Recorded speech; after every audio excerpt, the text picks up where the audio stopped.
Oh, can't fit.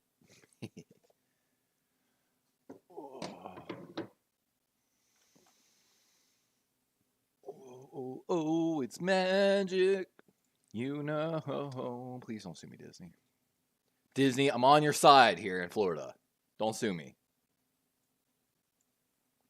Or is that another place? I don't even know anymore. Your videos. We're just making sure we are live here, ladies and gentlemen. Give me one moment here. We're double checking our channel, of course. Says we are live. That's wonderful to see. That's wonderful. Oh, man.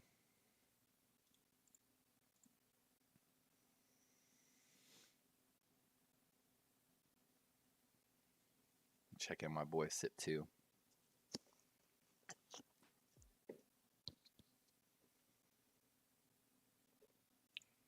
Why is the video unavailable? Try that again. Did he like just stop his stream? Oh, video has been removed by the uploader. What? What happened, Sip 2? Are you not going live today? Hey, new phone, who dis? What up, Joe? What up, what up? We're going to get started here in just a moment. Got to build the hype, you know what I'm saying? Build that hype. I was just about to hit up one of these guys to see if he wanted to drop in. Sip2 Tally. Let's see if we can find him on Twitter here. I feel like he's called something else.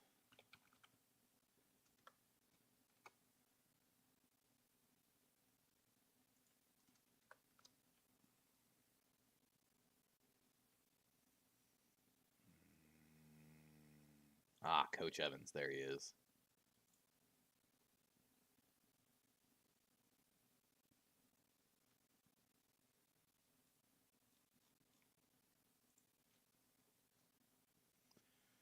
I'm going to send him a message.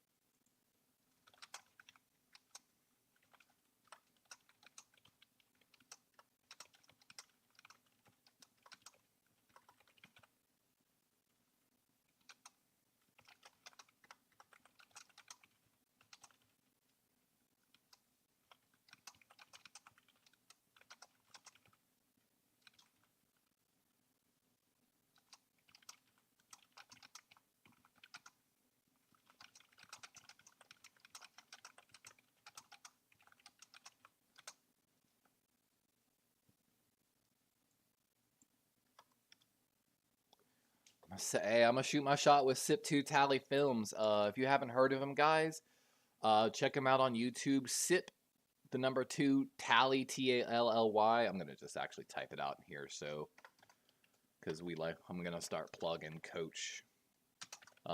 He seems like a really good Baltimore Ravens content creator. You know, I know probably most people in my chat aren't gonna want to follow Ravens content producers, but Joe, he might also be a good like person to keep an eye on, like to learn from.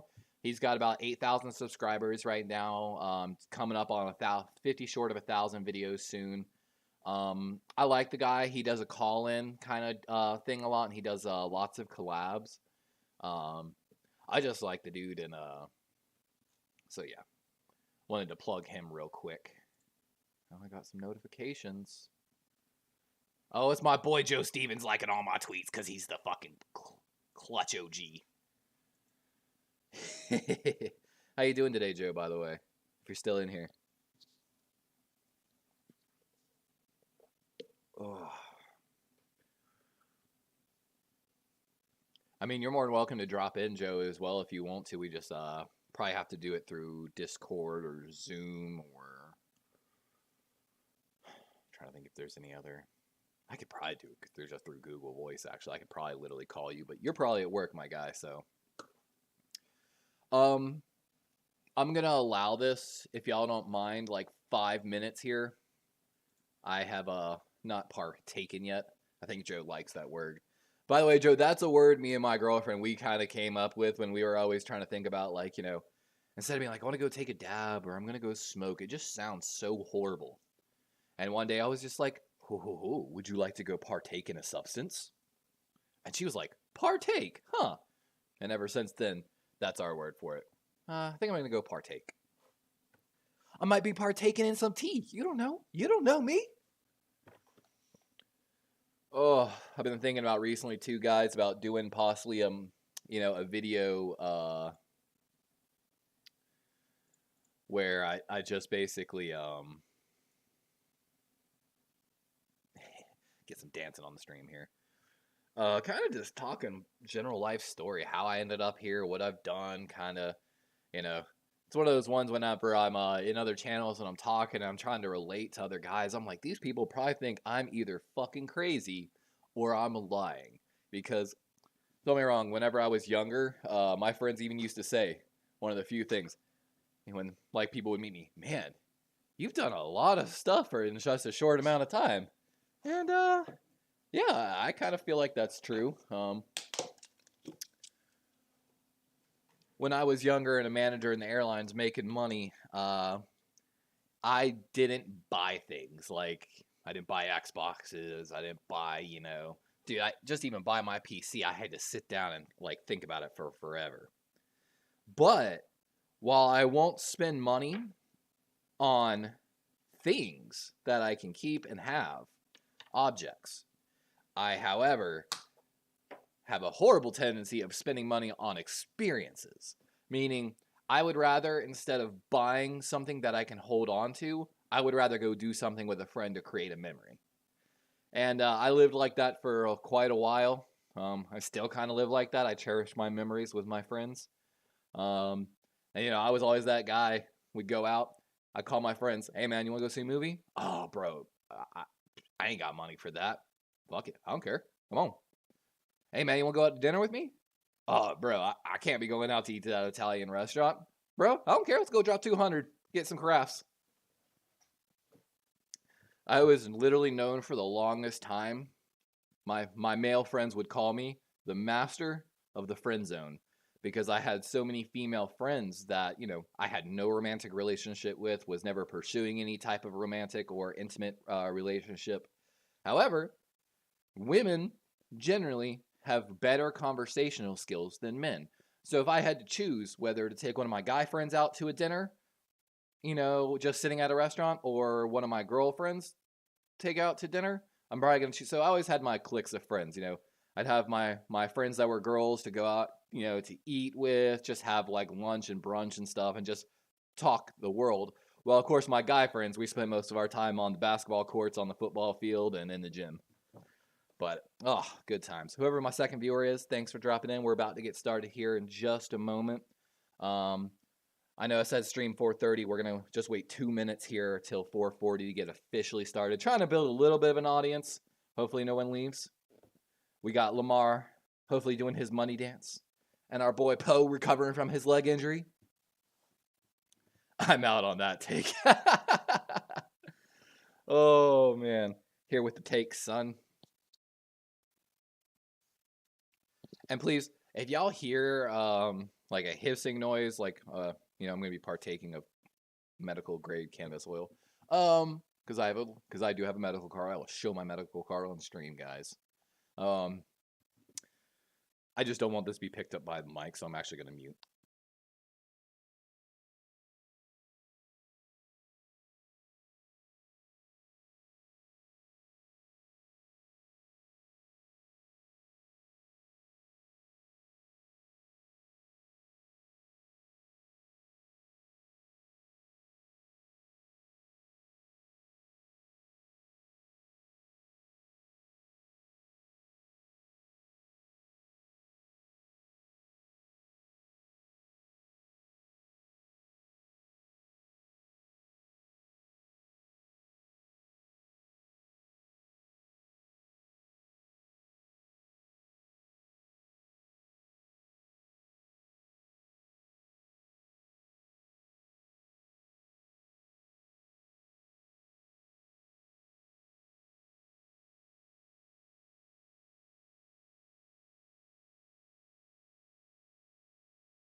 Pardon about that, ladies and gentlemen.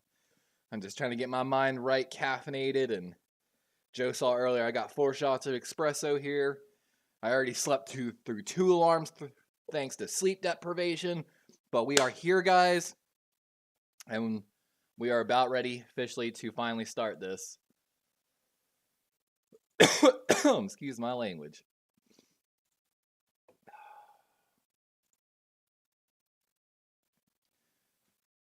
We'll knock Poe and Lamar dancing down a little bit. Whew, it's hot up in here.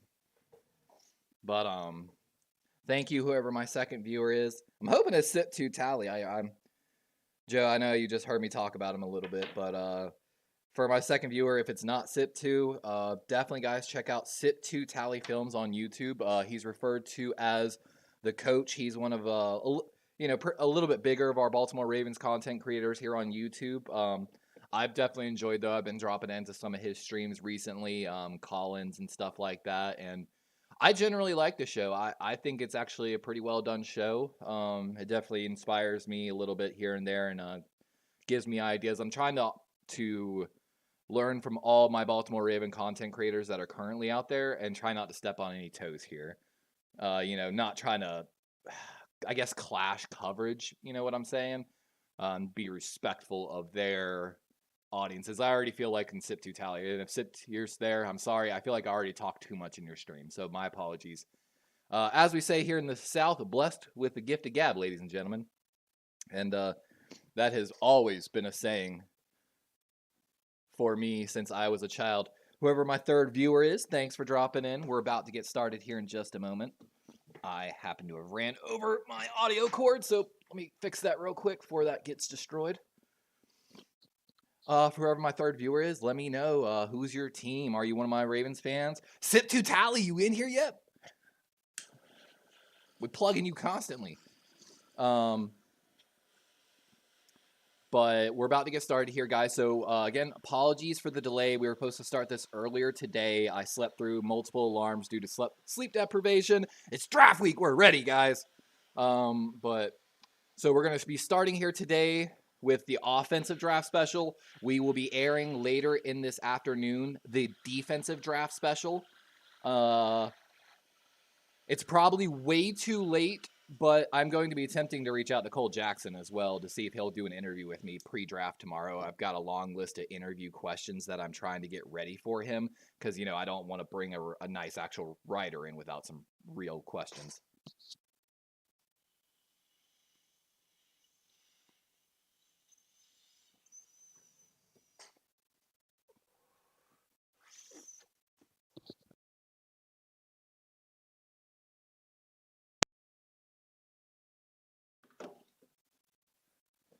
Mic check.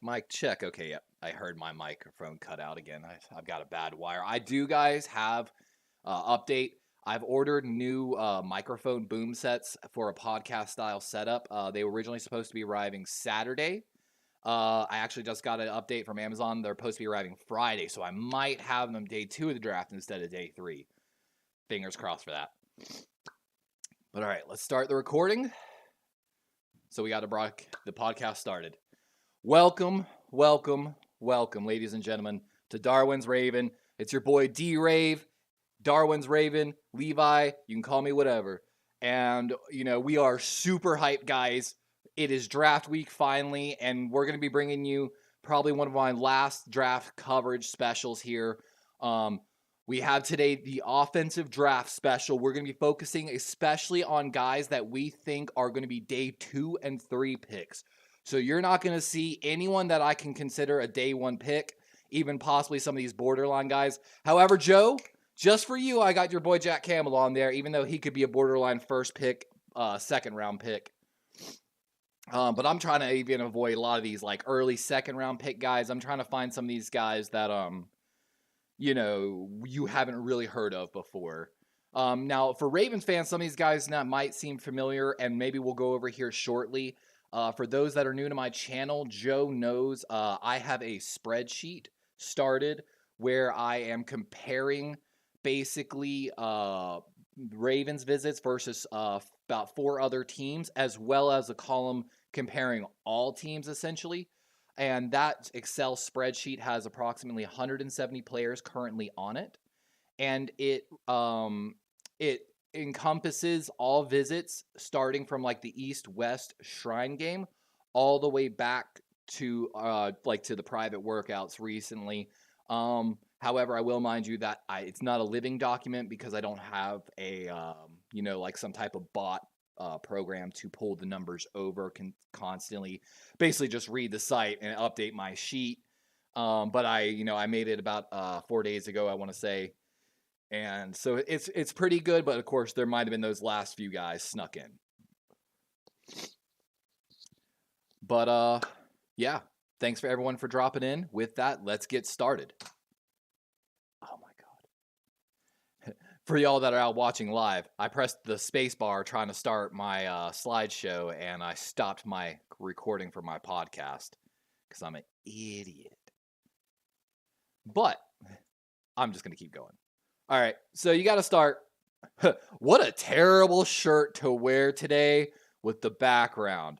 Didn't think about that, guys. My apologies for anyone that's on the podcast. I have my Black Ravens shirt with a Black Ravens hat on, and I did not think about that I have a black background on some of these slides. So, rip. Oh, wait, where is my actual... Now that I'm thinking about it. Ha! Nah, I like it down. All right.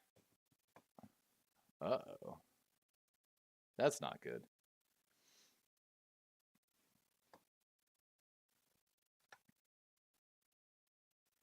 Give me a moment here. It just said the page went unresponsive.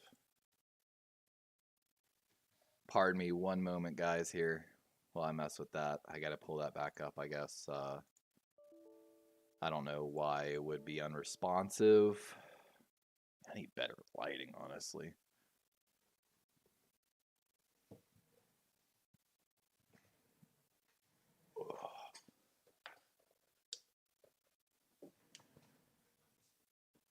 That gives us some better lighting. There we go. Just have to stare into a light, go blind a little bit, but we get better lighting, so.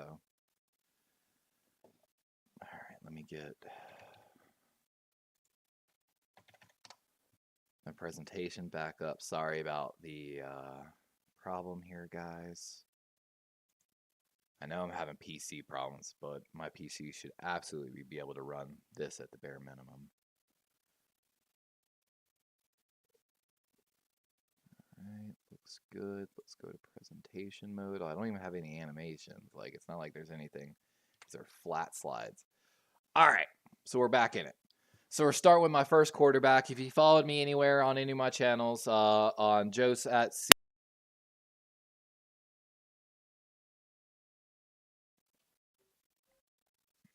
Bro, these mic issues. Sorry, mic issue there. What issues don't we have? So again, we're plugging Joe Stevens over at Seahawks Talk. If you haven't checked out his channel, check it out. We're also live there every Monday night, basically doing a collab and just talking a little bit about everything. He'll be on our draft show this Thursday, so definitely drop back in and check it out, guys. So we're going to start here with someone I've talked about quite a bit. Tyson Bagent, I'm so sorry if I messed that up. So if you check this guy out, there is like nothing on him on ESPN, essentially. He went to such a small school. Get all my pages marked here, my pages of notes. All right. So with that being said, we have a few different scouts' opinions as well. So one scout said, highly decorated and highly confident Division II quarterback with adequate NFL size, but mechanical issues that need to be cleaned up. Bagent's footwork can become erratic under pressure, and his delivery is reminiscent of a shortstop's throw to first base at times.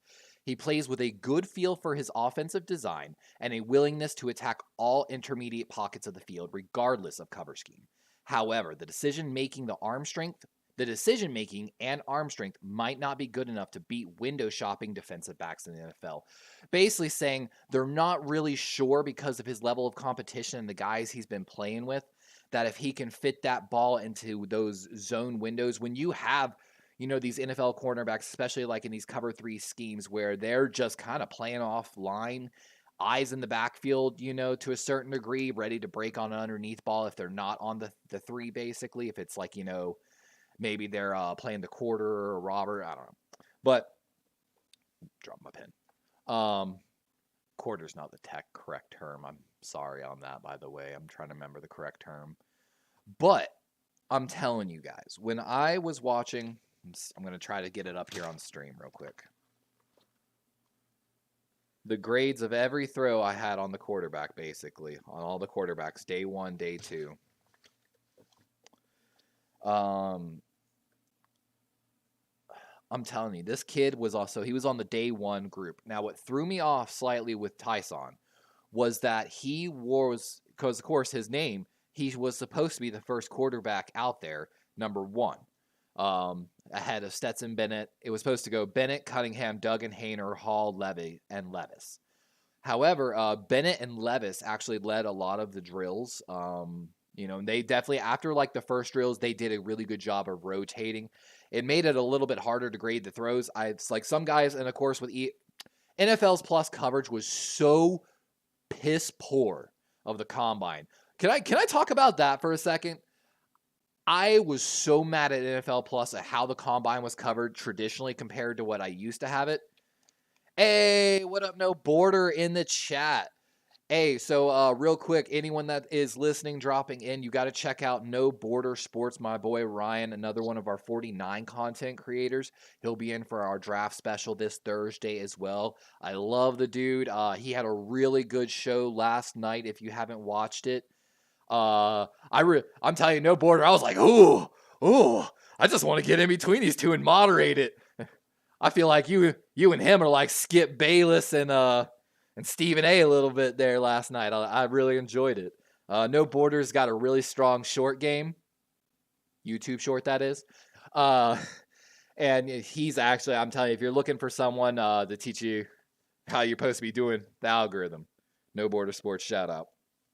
But back to my boy Bayesian. So, I'm telling you, so watching him at the combine, I literally had to put a star next to his name. He's the only one in Group 1 that got it. On the short throws, he looked great. I think actually when it came on the slant drill, he was my highest graded. Actually, Hall was graded pretty well. Number 6, he wore number 6 at the combine. Hall and Bayesian actually ended up my better slant throwers at the combine. Then we moved into the 12-yard out, like a rolled out. Bennett looked really good in that drill. Bayesian, though, was one of those ones because of NFL's plus coverage. I thought you would like that, No Border. Because of NFL Plus's piss poor coverage of the combine this year, I missed some throws and some drills on certain players. So you'll see somewhere like on my drills, you might just see like NA or just they're missing grades. And that's because NFL was just trying to get every dime they could out of everything. The next throw they moved into the combine was a rolled in. Honestly, most of the quarterbacks looked good. The only quarterbacks I had marked not so well on that drill was Haener. But I think, honestly, I only got to see 2 of his throws, if I'm not mistaken. They were kind of him and Cunningham, they kind of cut a lot of their throws out.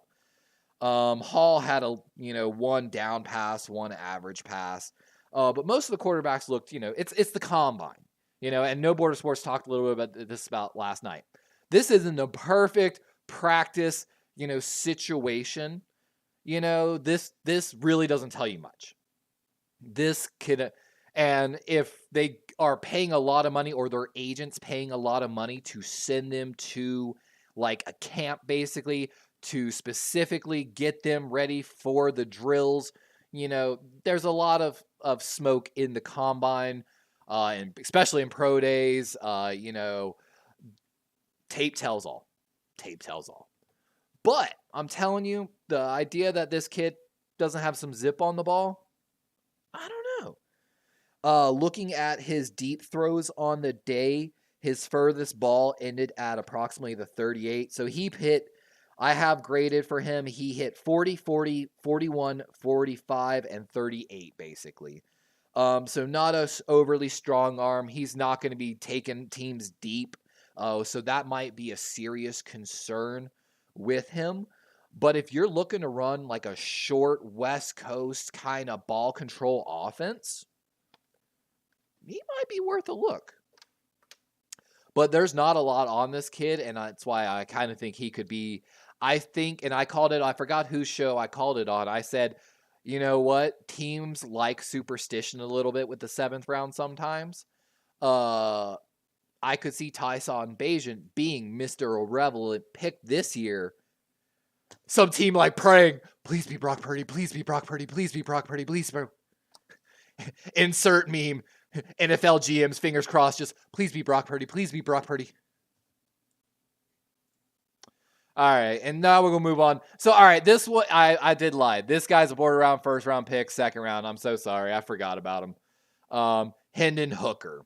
You know, I had to put him in there. This is one of Joe's guys. Got to do it for my boy Joe. You know, what can I say, dude? The guy in college looked amazing. Now, some people will say that he ran like a gimmick offense, and like we talked about earlier on one of your streams about Jalen Hyatt, I think in the mock draft. You know, basically the argument was no one covered him on seam routes, and he literally was just running seams from the slots and uncovered, you know. But I kind of like Jalen Hyatt. I don't think he's going to be a 1st round guy. I would be ecstatic with him in the 2nd round, to be honest with you, a guy to develop. Shout out to some of the Baltimore Ravens content creators. I don't know exactly how he pulled off, but I would absolutely love somehow to get 2 2nd round picks this year. You know, and if we have to trade our first back, I'm fine with that. But I think with just the certain looking at this class and at the depth at certain positions, there's going to be some guys on the board in the 2nd round still.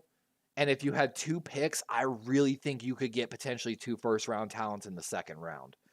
Now trust me, I'm not a huge 2nd round guy. Baltimore has done this plenty in the past.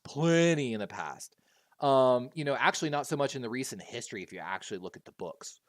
But there's some draft classes where they did that, and I was like, no, I'm not. I see like 3 guys in that 2nd round that I would take as 1st round picks, you know, with 1st round board grades on my board. And you know, it kind of worked out to that degree in those, you know, we've had some bad 2nd round picks over the years. Not bad, but just weren't, you know, elite. I expect a 2nd round pick to possibly develop into an all-star kind of still. I think that 2nd round guy is just, that's me going, hey, I'm sorry other teams didn't see you for, you know, your talent. Like, but so let's go through what one of the scouts said about Hendon Hooker. Hooker's age and ACL tear will be starting points for mini draft conversations. So let's address that first. So he is older, and the ACL tear is more recent. If he's not quite as old, if I remember correctly, as Brandon Weeden, who went pro college in baseball first. If y'all remember that, it was Oklahoma State. Oklahoma State. Brandon Weeden, Oklahoma State, then went back to college, played quarterback, and then got drafted by the Browns with their 2nd 1st round pick that year. But I love Hooker way more than I never had a lot of faith in that guy. Like I was like, yeah, I like him, but not a 1st round pick. He's 2nd round. He's like board around 1st, but I think he was 29. I don't think Hooker's quite that old. But the most important question to be answered is whether he can thrive outside of the Tennessee offense. And that's something we mentioned, guys, where we talked about kind of a little bit the gimmick offense. Hooker was frequently a half-field reader, which means he could be leaning on spacing, speed, and route combinations to make life easier. He's more accurate outside the numbers than between the hashes, and his deep ball placement was much more uneven than expected. However, Hooker plays with excellent poise and footwork as a pocket passer. He will make quarterback coaches and play callers happy with his adherence to keeping plays on schedule. He still shows signs of improvement and growth at the position, and his ability to hurt teams with his legs creates opportunities to help the offense of what he does in the pocket. His recovery from the ACL tear will require monitoring, but he has the talent to become a starter in a timing-based spread offense. So a lot to kind of unwind there, right? Basically, they're saying keep him in the pocket. He can run, but don't make him run, which is what I mention all the time. That's what I like to see. I love a quarterback that can take off. Basically, when you see man coverage, everyone's got their back turns. Well, my safety throws 5 yards. I'm staring at 10 yards of open field with nothing but backs. Take the 10. That's what I expect. That's the decision making I want. They mentioned how he likes to keep plays on time. That's actually something when I was doing the film study on Hooker, he was very good about throwing the ball away when he just didn't have the throw, And so that's why they mentioned quarterback coaches and play callers will absolutely love him for that. I love him for that. I hate a quarterback that'll take a negative play. Let me give y'all a story from when I was in high school. I'm not going to go too much into the story in that regard, but a lot of players people in my high school would not play for our high school team. Me and my friends actually would scrimmage the varsity team on the weekend. We were told by the coach if we came on, we would be starters, but due to certain reasons, a lot of us. And case in point, our team went like 1 year, only won 1 game. I think they were a really bad team. They deserved their L's. But so, where was it? Oh, we had a quarterback. And I was watching him actually against Socastee High School, where Hunter Renfrow came out of. And he would not get rid of the ball. It was not a situation where we desperately needed a play. And I watched a linebacker chase a much smaller and our quarterback was tall, skinny, kind of lanky guy.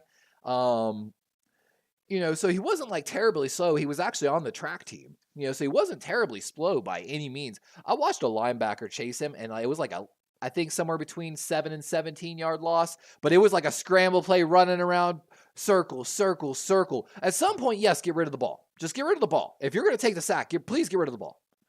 I don't mind you if you are so confident in your ability to lose this guy, do your thing. Do your thing. But when you take the loss, now we've got to have a conversation. Now, when you come to the sideline, I'm going to say, hey, what'd you do wrong? I didn't throw the ball away, coach. Yeah. What are you supposed to do? Throw the ball away. Why do we throw the ball away? So we don't take negative yards. Yeah, because now, instead of this being a 2nd and 10, this is a 2nd and 17, a 2nd and 27. Funny story again, guys. Our football team was so bad, mind you. And again, I've joked on some of these other channels about kicking and punting. I follow destroying. Our punter one time against Socastee High School actually put a punt backwards. He punted it. The ball went over his head. We lost yards on the punt with no return. Do you know how hard that is to watch? Mind you, too, no pressure. Just that bad at punting. And that much of a refusal by so many players to not play for those coaches. I didn't play for our high school team, but I walked on to CCU and a semi-pro after high school. But we love Hooker. There's been a lot of conversation about Hendon Hooker being a potential end of the first round pick. I mean, I could truly see it happening. He could be the target. I definitely think that he goes no later than round 2. I think even with we saw with the Baltimore Ravens last year, David Ojabo was picked by the Baltimore Ravens, tore his Achilles in his pro day, was a horrible story, was supposed to be a top 15 pick, potentially no absolute first round pick. And Baltimore scooped him in round 2 and let him develop for a year. Hendon Hooker, no later than 2nd round. Keep that in mind, Joe Stevens. If your Seahawks want him, you might have to use that 2nd first round pick. Another guy that's been hugely popular on a lot of these channels, Dorian Thompson Robinson. So this is Brian Colpitt's guy, if I'm not mistaken. If you got a quarterback with 2 names, I wish I remembered the saying. If he was here, I'd let him say it, but we watched him at the combine as well. He was a day 2 quarterback at the combine. In day 2, man, day 2 had Richardson, Stroud, Thompson, Robinson, and then also had another one of my favorites we're going to have in this list a little bit later, Clayton Tune, or Tune. I apologize if this guy ever sees it and I pronounce your name wrong. But Dorian Thompson at the combine, dude, slant throws. Now let me say this. At the second day of the combine, every quarterback nailed slant throws. Let's just say that. Every quarterback. Honestly, the best, though, were Stroud and Richardson. Thompson, Robinson, the first negative throw I have graded on him was on the rolled in throw, which is like this 10 to 15, I think, in basically, just rolling it in kind of on like a zone and finding your guy. He was actually the only quarterback I have marked on that day struggling on that throw. His first throw, so let me go over that. His first throw was marked as just a flat grade. So basically, it was not good, not bad, just kind of like average, didn't really show much. The second throw was marked as just a straight negative. So he must have messed something up. Next throw came in, looked good. He had total of 5 throws. The remaining 3 throws were all graded positive or positive minus. But at the same time, almost every other quarterback on that day kind of gave that. Only got to see 2 of his throws on the bench corner. Both looked good. Basically, after that, it looked like he tuned in and dialed in. He didn't really have any more bad throws for the rest of the combine. Looking at his go routes on the day, his furthest ball hitting 37. And again, fuck NFL coverage. Mic like maxing out. Am I too loud, guys? I saw my mic maxed out for a second and then recut. His furthest throw hitting at the 37, comparing that to my boy Bayesian. He threw it a little further, but the average of his throws. So I have 3 throws for him. 37, 40, 40. So kind of about the same size arm as Bayesian. I can kind of see similarities in their game. So let's go over what the scouts have to say about him. Let me get a sip of coffee before I lose my voice. He was a 5-year starter. Now, of course, I love 5-year starters. A lot of teams do. It just shows leadership. They're more mature. Even if they don't come in and start right away, or they are heading for potential backup jobs in the future, with maybe their chance to shine, those are the guys that have the good mentality for it. Above average mobility and recent history of improvement at the position. I'm just going to call him Robinson, by the way. Robinson played in a favorable scheme for quarterbacks, but he also improved as a field reader over time. While he can extend plays and create opportunities for himself outside of the pocket, he's at his best when he's throwing on time and utilizing possession throws. Bro.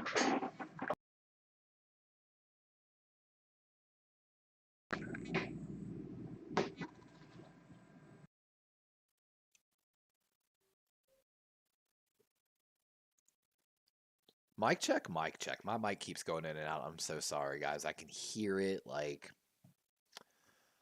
So explaining that basically means he's, again, kind of good at these more...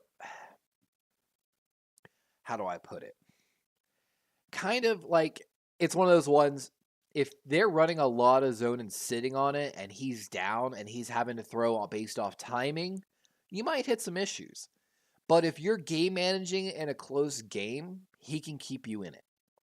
And what they're saying is that he's actually got some good mechanics. So right there, utilizing possession throws at his base. I'd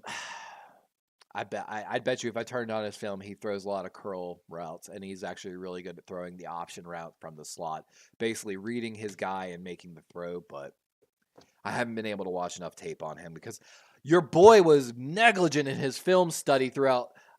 For those that haven't watched my channel, I was trying to start my draft coverage like months ago, and a lot of stuff happened, and I wasn't streaming at all. And yeah, I was trying to do film coverage on at least 3 guys per day, and I didn't do it. So shame on me. He has lapses in vision and judgment against zone when he's pressured, so he must cut down on ill-advised throws. Robinson has the potential to find home as a QB3 with a QB2 ceiling. I think that's a little harsh with the QB3, to be honest with you. But I mean, if you see a lot of similarities probably between him and Bagent, I probably fair, I guess, but I'm sorry about work, Joe. For those that don't know, Joe works with heavy machinery. Joe's working out there in Seattle area, like based area as well. So I'm sure it's very humid a lot, kind of like it is down here in the South. Down here in Joe, I'm telling you, be glad you don't do that down here in Florida. It is like 80 to 9. It's basically 80 degrees plus every day, even in the winter, with 90% humidity. And then in the summer, it's 90 to 100 degrees with 90 to 100% humidity. There's actually a way. Hey, Daniel Berry Sports Highlights, welcome into the chat. There's a thing you can actually die from here, guys, in Florida, and it's referred to as wet bulb syndrome. So what it means is that it gets so hot and so humid. Like, so if you have to look out for it after like a rain in the like summertime. Oh, that's good. Glad it's not humid there, Joe Stevens. He says it's not humid out there. But so what happens is it gets so hot and so humid that basically the water saturation in the air humidity hits 100%. So basically the air cannot hold any more water saturation. Basically, it is just so muggy outside. With that, if you are sweating, your body sweats to try to get as the sweat evaporates off your skin, it's trying to cool your body. Well, if the air is full of water, your sweat doesn't evaporate. And so all of a sudden you start overheating to an extreme because your body's number one and like natural way to cool itself is taken away. And there have been several football players, sadly young kids usually, basically right after a rain, their coaches run them out on the field to do a practice, and it just gets too freaking hot and they literally die because the humidity levels essentially. I'm telling you, it's something not discussed enough. But hey, Joe Stevens said he's working right next to the Seattle Seahawks stadium right now. That is so cool, Joe. Daniel Berry Sports Highlights in the chat, by the way. I'm sure he runs a YouTube channel. Who's your team, Daniel? All right. And if you follow the channel, Joe knows this is a guy the Ravens, I'm sure, are keeping an eye on. If you're unfamiliar with the Baltimore Ravens and their hires, we hired Todd Monken, the offensive coordinator from the University of Georgia, the past 2 seasons, where, of course, Stetson Bennett improved under his tutelage and won 2 national championships. Even whether we sign Lamar to an extension or not, this makes a lot of sense in the regards that you have a quarterback that knows the system and can help teach the system not only to the quarterback room, but the team as well, and can basically just be that guy with another, with the board on the sidelines, helping make sure everyone gets lined up correctly. And, Stetson Bennett had a little bit of problems with a public intoxication, if I'm not mistaken. So he has had to answer questions about that, just like a lot of these Georgia players have had to. Are we seeing Urban Meyer 2.0 there in Georgia? No, I don't think anything can be ever bad as that Florida team. God, we need that documentary, guys. Let's put that documentary together. But I'm telling you, Stetson looked good at the combine. He performed well under pressure. I mean, he played at University of Georgia, 2 national championships. He played some of the better competition that's getting drafted right now.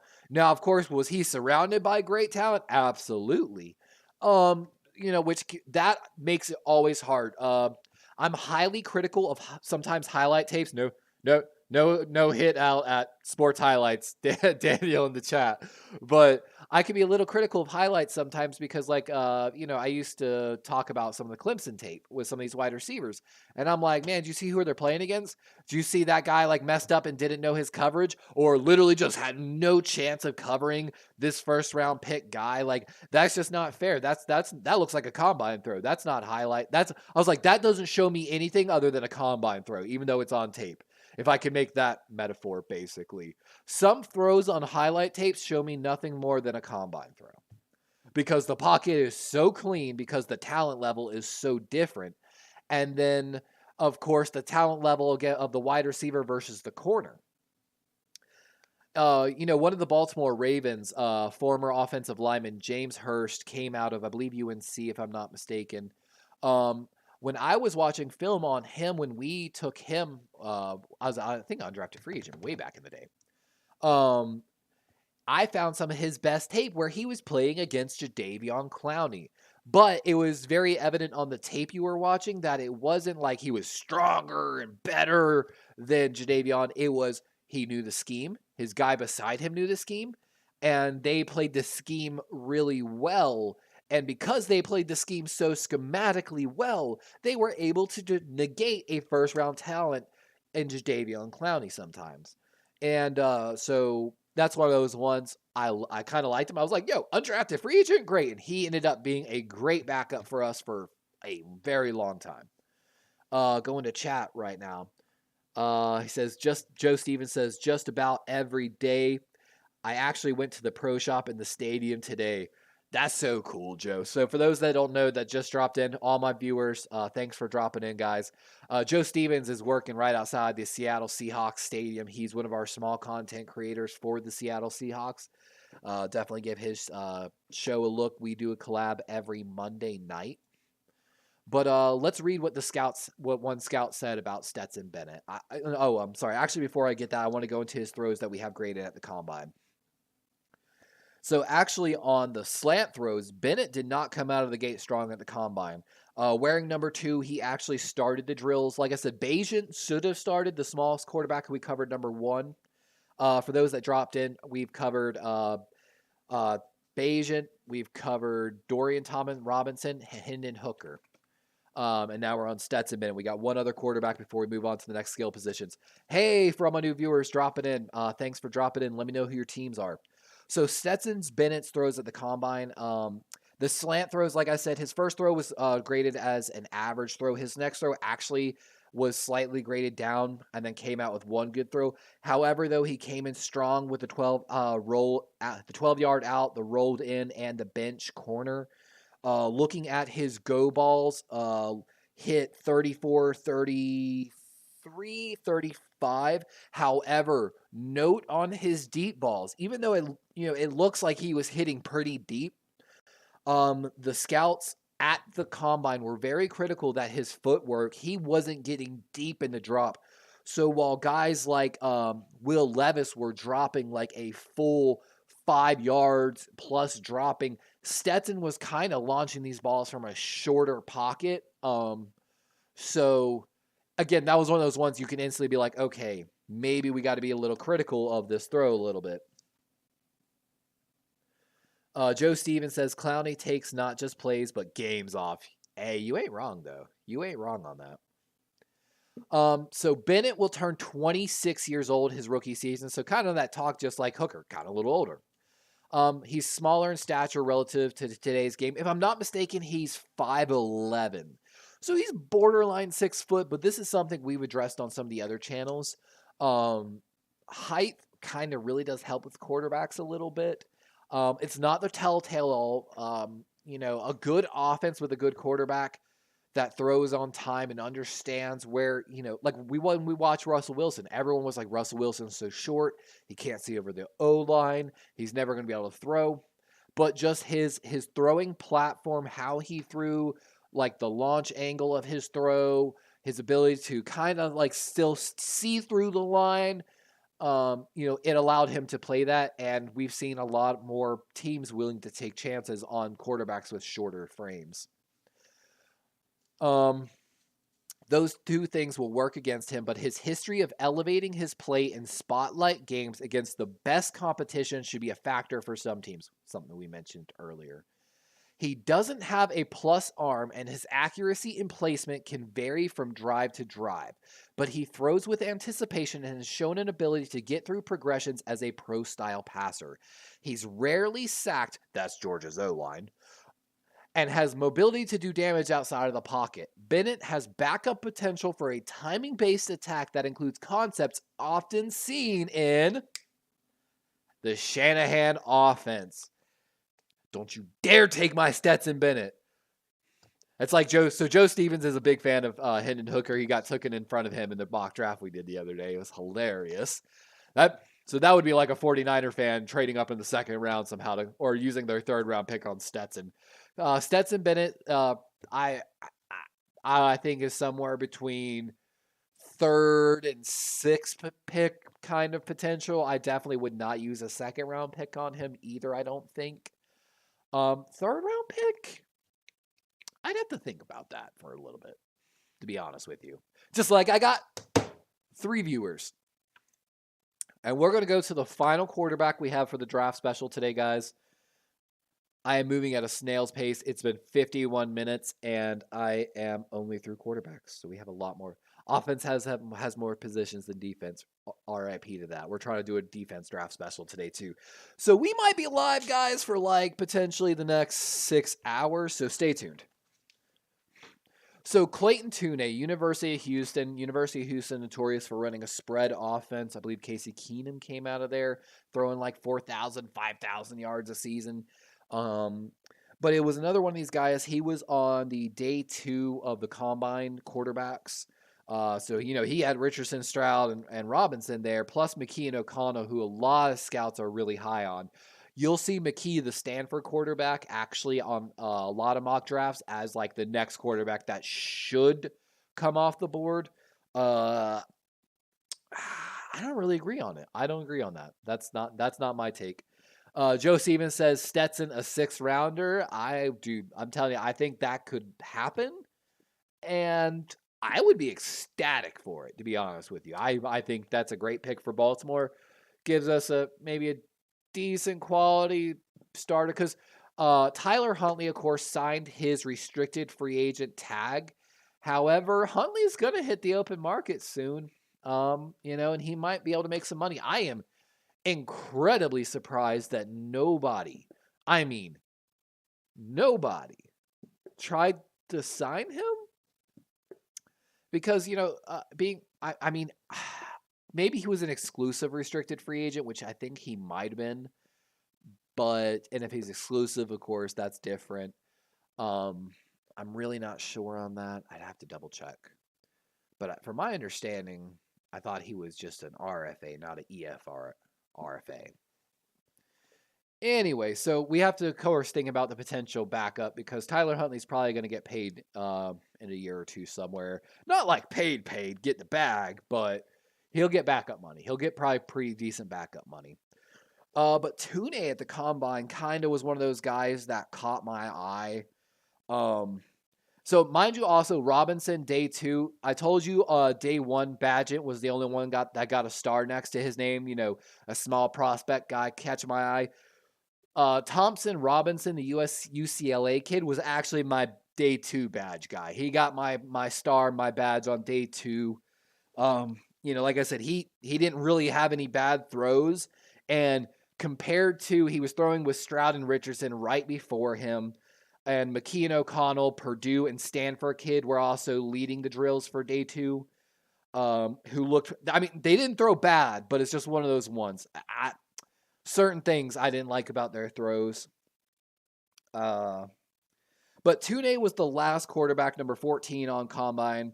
Again, he never had technically a negative throw according to my ratings here. And again, I'll kind of show y'all a little bit, rating at all the throws with all the drills.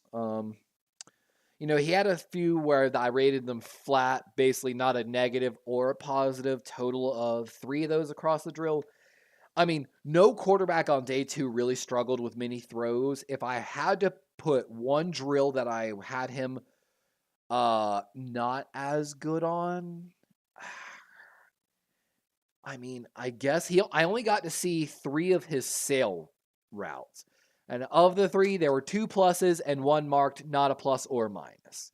And again, I hated NFL Plus for their coverage of the combine. I wanted to see more. For anyone that drops in or hears this at stream, I am desperately trying next year to be live from the combine and the draft. That is the goal for next year, guys. I forgot last year, though, my goal was to be running a Run 40 event for St. Jude's Cancer, and I failed on that. But, fun fact, guys, in all my draft coverage, and we're going to be covering one of these guys, actually, on our defensive special, one of the safeties from Illinois that's going to be drafted this year is from a local high school that's like 10 minutes up the road from me. So, I would love to bring him next year, after he gets drafted, of course, and he's in the NFL, and let's do something for the local schools around here. Let's do something for St. Jude's around draft time. Let's do a Run 40 event, I think it'd be so much fun, and I think it would just not only be good for the area and the schools, but, I think we could raise a lot of money because I hate to say this, there's a lot of really rich old white people here in the area I live in because Naples is like 5-10 minutes south of me, guys, so that's the retirement capital of the world. But looking at Clayton Tune's deep balls on the combine, I had one note mentioned here. He threw very flat balls, meaning he didn't like put a lot of air underneath it. They were more like missiles. So there's a question of can he take a little bit off? It might make it a little hard for his guys to reel in that ball deep. But I actually got day 2, I got to see a lot more deep throws. I have his throws hitting 38, 39, 40, 36, 37. So, pretty decent arm, not a super deep arm, but probably a little stronger than his counterparts like Dorian Robinson-Tomlinson and Beige and some of these other smaller guys. But let's hear what the scouts have to say about him. He's had some issues. Resilient in the face of adversity. Tune has been proven that he can come back from slow starts and finish seasons strong. He's more of a snap taker than a playmaker. He's a full field reader who needs plays to stay on time, and he lacks improvisational talent. Without a plus physical or athletic profile to lean on, Tune must learn to speed up his eyes, quiet his feet, and improve his post-snap process to beat NFL defenses with timing and accuracy. I don't really see a lot of bad takes on him, and I see some takes by the scout that seem counter to themselves, which always makes me wary of the scout's comments, by the way. Hey, Gunny's in the chat. Welcome back, Gunny. Be More Ravens Gunny, one of my old Ravens guys in the chat. Been lurking. Hope you're enjoying the pre-draft madness. I am. I was supposed to have gotten this stream started at 1 p.m., guys. Eastern Standard Time for my West Coast guys. Because it's probably like 2 o'clock there. Or it's 2:30 there, I think.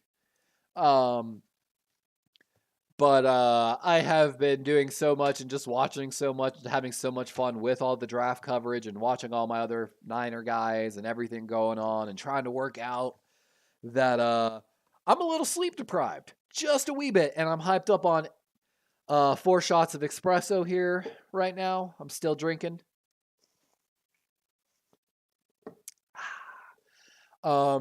So I slept through 2 alarms, but I'm so excited to get this draft coverage going. Gunny, we're doing the offensive draft special right now. This is my last quarterback, and then we're heading into the different offensive position groups.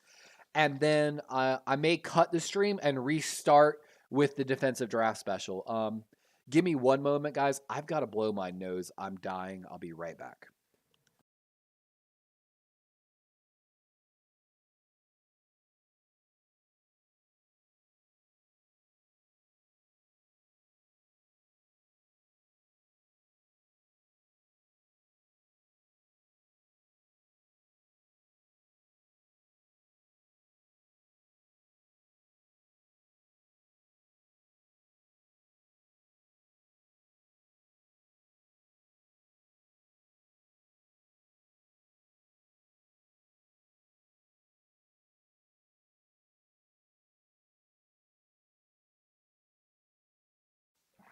All right, let's go. We are on, guys, to the running backs. I'm so sorry it took forever to get through the quarterbacks. I'm gonna try to speed my pace up here. Let me know if I'm too loud, too quick. Please let me know, guys. Any critiques y'all ever have, please feel free to put them out there. Trust me, you're not going to hurt my feelings. For some of y'all that know, I worked for Delta Airlines for a very long time. I was known as IROP specialist, irregular operations, basically meaning if your plane was messed up, I'm the guy you were coming to talk to. And I once had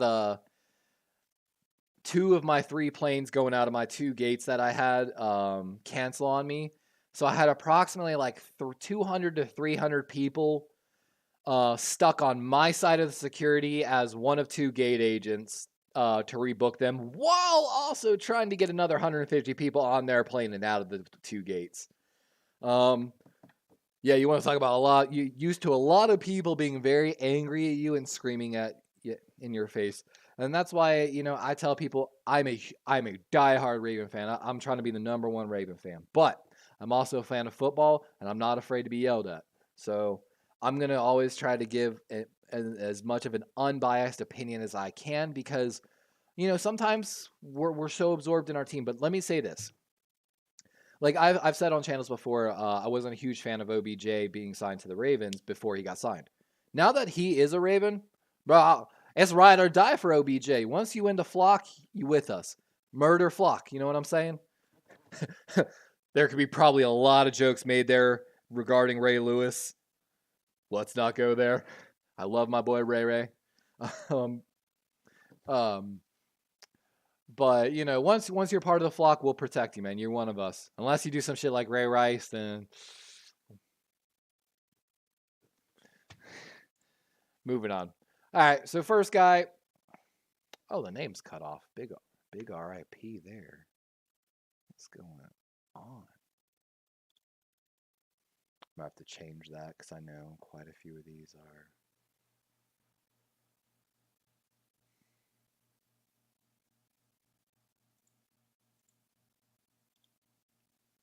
Pardon me, I want to make sure that I get this.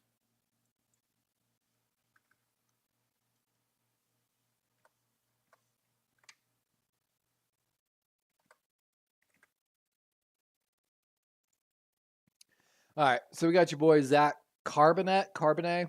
Sorry if I mess up your name. The UCLA kid again.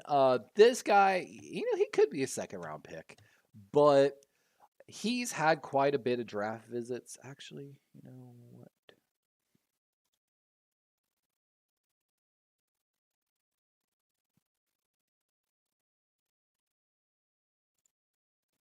Give me one moment. I would love to.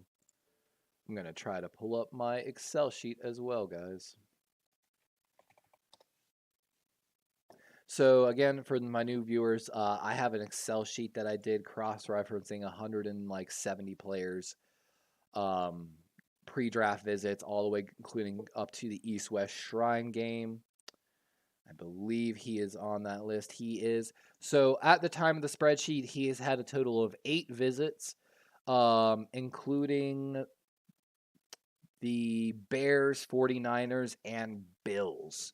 So highlight looking at those teams. So 6'1", 214 at the combine, ran a 4.53 40, one of the top 5 vertical testers, and threw up 18 on the bench.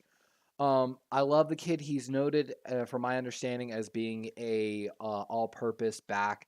And like I made a controversial claim. I've heard he's kind of like more well-rounded than just about anyone. Jahmyr Gibbs, of course, is the best receiving back, but there's questions about his running, and then of course, Bijan is an absolute dominant runner. Looks like Zeke Elliott, but I think people would say that there might be some backs better at receiving than him.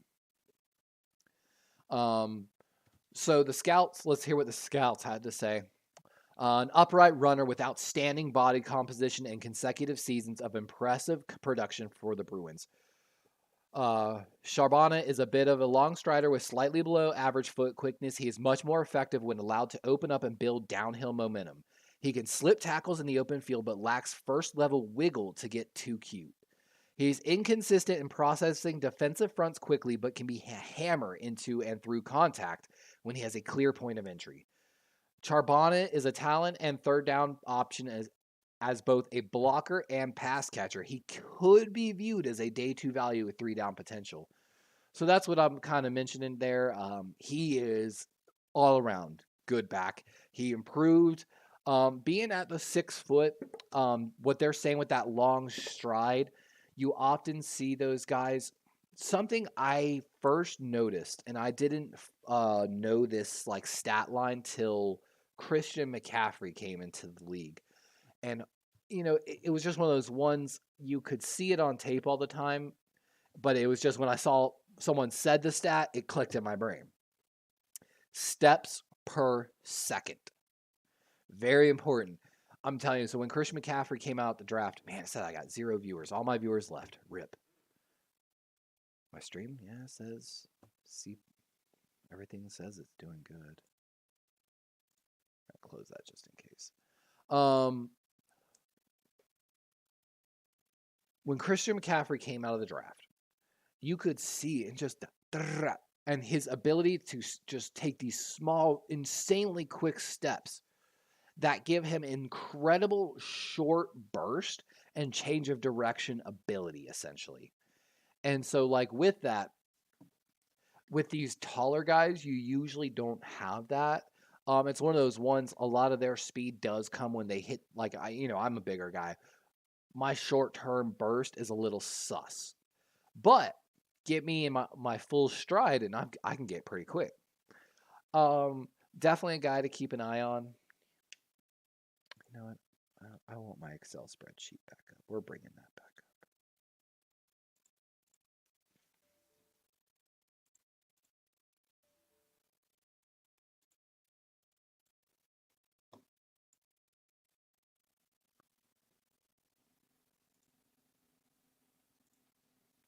Dope.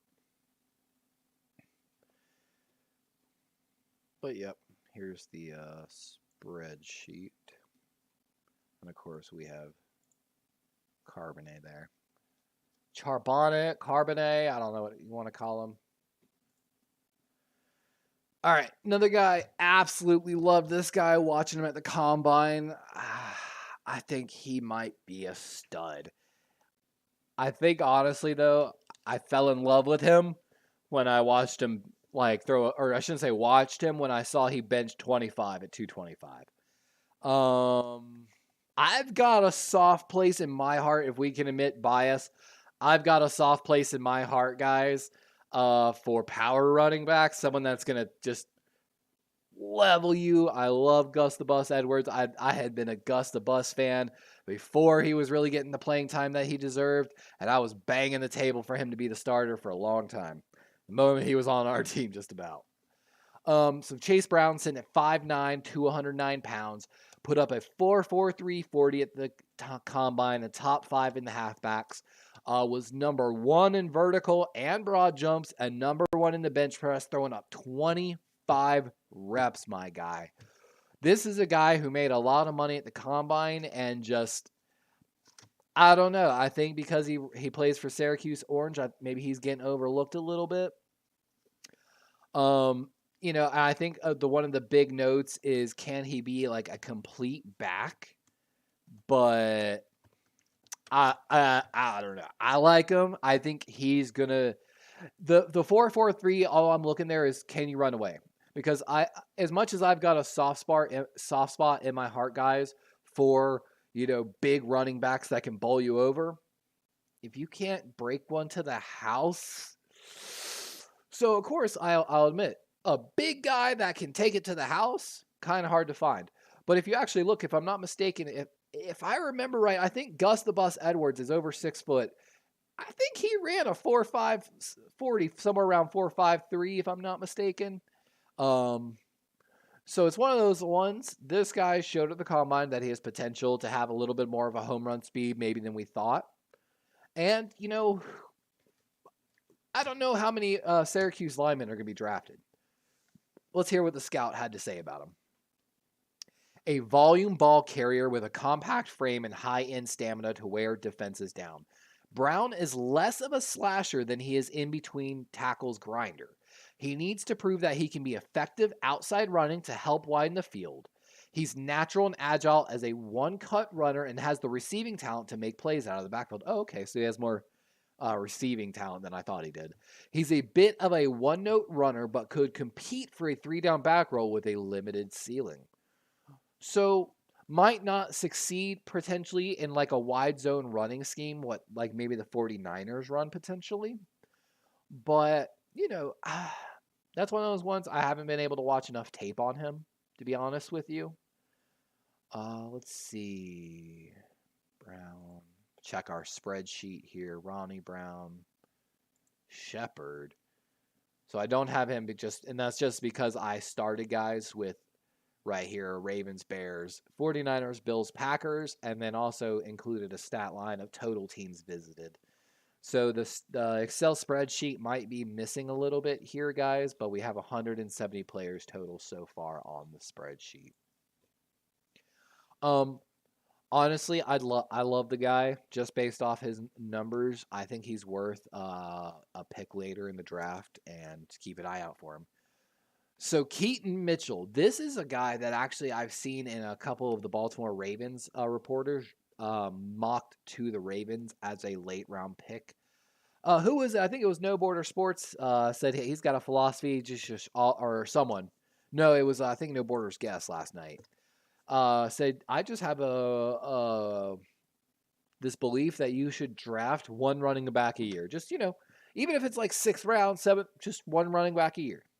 Just to kick the tires. And I kind of can get behind that philosophy and, appreciate it a little bit. Running back is kind of an important position on the team in regards to how the offense runs, especially, if you're not running an air raid offense. And, of course, there's always going to be a huge chance of injury at that position. It's probably your highest chance of injury next to line. So I can appreciate that philosophy. And, if you can find a guy that maybe can play a little bit of wide receiver too, maybe you can really utilize that depth on your team. So Keaton Mitchell sitting at 5'8", 179 pounds, a little bit of a smaller guy, which I think is going to be one of the bigger concerns for him. I know just anytime with these smaller guys, you're going to have injury concerns. However, though, he lit up the combine with a 4.37 40-yard dash, ended up 3rd overall for the halfbacks. So showed a little bit of that, home run hitting potential. Was number 1 in the 10-yard split at the combine. This was actually introduced more recently into tracked combine stats because they did find a correlation in basically acceleration and ability to separate and the stat line. Of course, not to tell all of everything because a lot of people train for this. But it's something just to keep an eye on. He might be a little twitchy. Ended up number 2 in the broad and vertical jumps. When you consider, though, his smaller size at 179 pounds, it's good, but, whatever. One scout had to say small but speedy. Mitchell amassed over 2,900 scrimmage yards and 24 touchdowns over the last 2 seasons. He mashes the gas pedal and gets to top speed quickly. He can outflank defenses and chalk up a long run if defenses aren't ready for him. However, he needs a clear point of entry inside and isn't built to withstand the punishment that goes along with the interior running in the NFL. Teams will need to have a plan for him, but he's electric with the ball in his hands. His big play potential could be hard to pass up for teams needing more juice. And so I think that's why he's been predicted to the Baltimore Ravens a little bit. I think this is a guy, and he's coming out of, was Eastern Carolina, I believe, if I'm not mistaken. So, there's a little bit like, Chris Johnson came out of a smaller school as well. I wouldn't call him Chris Johnson by any means, but the ability to, like they said, he kind of runs with a little bit of recklessness, probably just gets up to top speed, which you love. I would utilize him in potentially, of course, outside zone running and screens, but it's just one of those ones. it can be so bad for an offense to plug a guy like that in, where if he can't run inside at all, you automatically know where the play is going in some type of shape or form. Um, you know, maybe you could utilize him in some of these back settings where you see basically a split back formation with a halfback flanked on both sides of the quarterback, basically so that you can kind of you see this sometimes in protection packages. So basically what you do is, you run your 3 wide receivers out wide, or maybe 2 wide receivers and a tight end, whatever your personnel grouping you want to run. And then from there, you basically put the halfbacks. And sometimes what you'll see a lot of times is they'll put a tight end in that backfield as well, so that there's a real pass catching threat, as well as someone that can truly deliver a good block. So this guy might not be able to deliver the blocks you're hoping for, but in the essence of, you might only be looking for him to basically do a chip. Basically, if your quarterback's getting pressured from the outside, you can always assign a halfback to help your tackle with a chip block. Hey, keep the interior protected. Give our guy a time to step up into the pocket. Just don't surrender the inside. Your halfback will always at least pop this dude on the outside shoulder for you, so he's not going to blow by you on the outside, If you could get him comfortable running inside, the ability to flex him into like a screen game, or maybe the outside zone running, he might, again, the big play potential's there. I've seen him mocked to, I think, the Ravens like in the 6th round, somewhere around that range, but I'll be very interested to see. So of course I have to include the Aggie, man. Devon Akane, I'm so bad with these names. I'm sorry. 5'8", 188 pounds. So again, smaller size, but a little bit more weight. Got to include the combine winner. 4.32 yard 40 or a 40-yard dash. Again, big play hitter. Aggies have always been known to run that air offense. So it's just one of those ones. He's just like a little bit like Keaton Mitchell. He's just so explosive. The big play potential is there. So for me, you got to either be a big guy that shows me you can run somebody over but still have breakaway speed, or you got to be a game changer. Someone that, bro, you get a guard up to the 2nd level and on a linebacker, basically, and that guy can take it to the house, kind of. So a scout had to say this about Devon. Finding a player comparison for Akane is challenging because he has blazing speed and is fearless as an inside runner. So while they talked about Keaton you had to have that clear inside lane, this guy is fearless inside. But he's a little smaller. He has creativity and burst to create chunk plays, but durability concerns will likely limit the amount of carries a team is willing to give him. He can be a complementary slashing runner with the ability to mismatch coverage out of the backfield from the slot. Of course, the Aggies run the air raid offense. So, of course, if you're a halfback there, you got to be able to catch out of the backfield. Like I mentioned, however, he is simply too talented and explosive as a runner to be confined to a gadget duty. History does not favor backs his size, but his playmaking potential could be too tough to pass on day 2 of the draft. I wouldn't really be taking a guy like this on day 2. Definitely, maybe I'd feel comfortable with like 3rd or 4th round pick on this guy.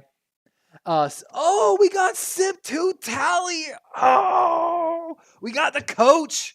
Coach, I've been plugging you since the start of the stream, my guy. Thanks for dropping in. I wasn't sure if you were gonna drop in. We're gonna plug Coach again for anyone that's listening, dropping in. Even though it says I only got 3 viewers. Sip2 Tally Films is a Baltimore content creator. Love the dude. I've been watching more of his content created. I just recently found you, Coach. I just followed you on Twitter as well. Love this show. I love his coverage. He has a call-in all the time. So if you've got Baltimore Ravens questions or just want to talk Ravens football, guys, I'm telling you, go check his channel. Call in when he does his call-ins. It's a great show. But like Coach said, this is a track guy playing football. I'm telling you, for a halfback, even if you're a smaller guy, I kind of want to see you closer to 200 pounds. I don't think with that 5'8" frame, he'll be really able to fill out any more than he currently is. Um, but it's just like what I said, one of those guys. I wouldn't take him round 2, but as a 3rd or 4th round guy, kind of like our knock on Keaton Mitchell a moment ago. It's a little hesitant to run him inside, durability concerns, and it just doesn't favor him. But man, the potential is there. So that's why, just like he's on this list, I had Keaton Mitchell on the list. Now this is gonna be one of these guys I kind of love. Just like our first pick here for the halfbacks, Evan Hull, the running back out of Northwestern, 5'10", 209. So a little bit smaller, but again, he meets that 200 threshold for me. Ran a 4.47 yard, 40-yard dash at the combine, 7th overall. Not blazing, but bro, as someone that's ran the 40, I'm telling you, that's better than I've ever ran. And 4.47 for me shows again that there still is a little bit of that home run potential. He can take it to the house if he has the option.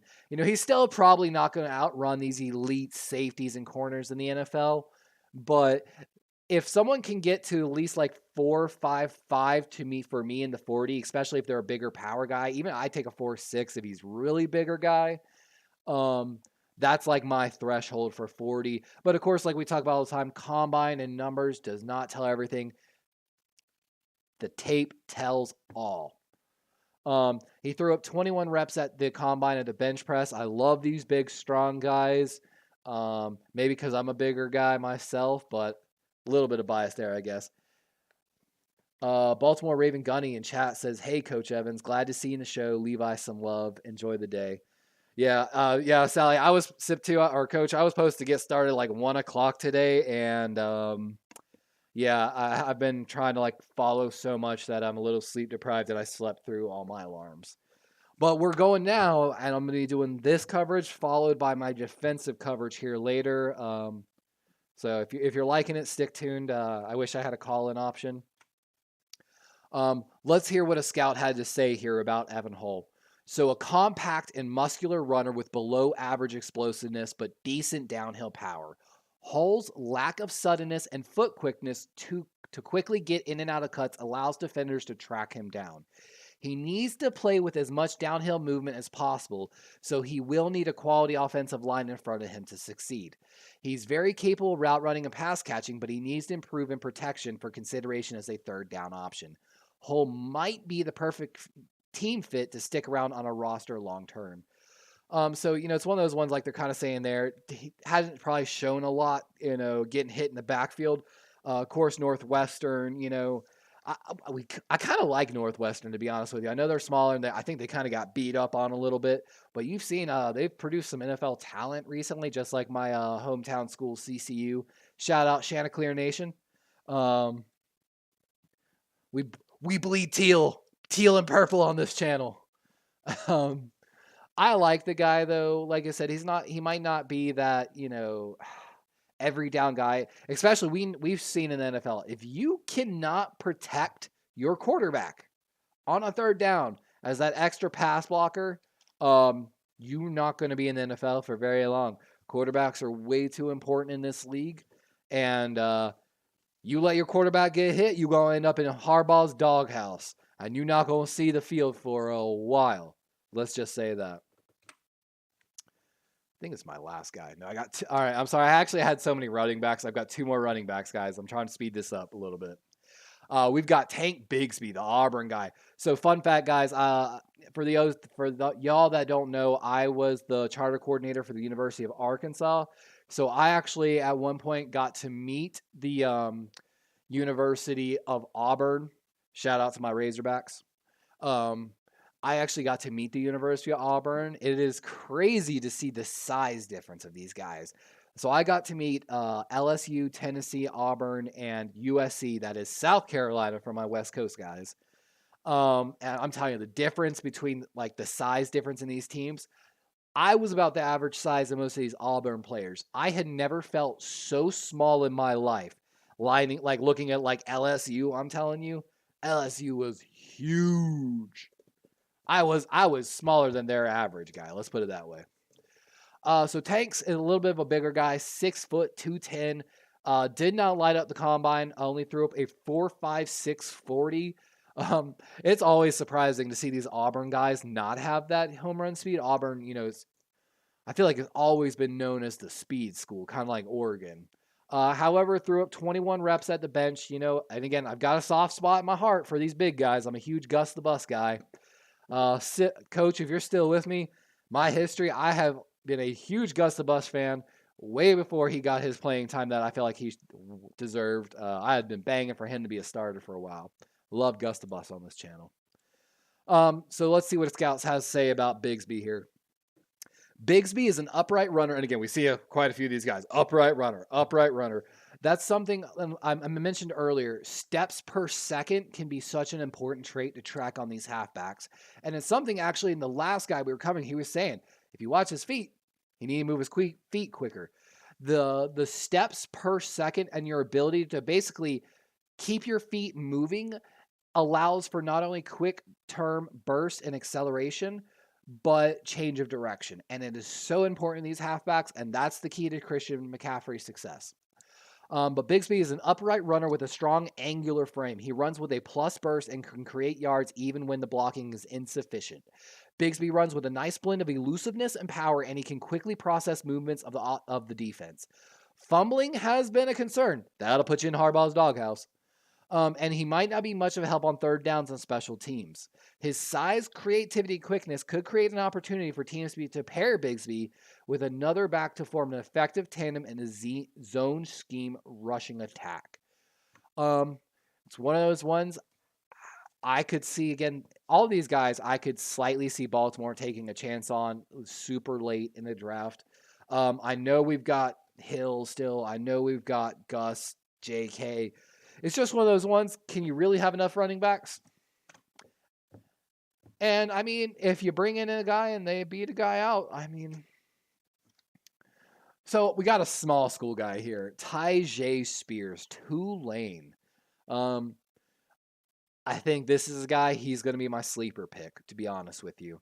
I did not, out of all my notes, and Coach, if you're still here, I've got, my pages and pages of notes here on... watching these guys on like the combine and, some of the quarterbacks we have more detailed notes on. Of course, we're really hoping Lamar gets extended here soon and then we bring in DeAndre. But, like you were saying the other day on your channel, whatever happens, happens. We are going to support it. And, even though some people are very critical of Eric DeCosta, EDC, our general manager, I still have faith in EDC. We used to have a saying here in Baltimore, in Ozzie, we trust. Ozzie Newsome, Hall of Fame tight end, Hall of Fame GM, probably going to be a Hall of Fame executive. He is everything for the Baltimore Ravens. Cannot talk more glowingly about Ozzie Newsome.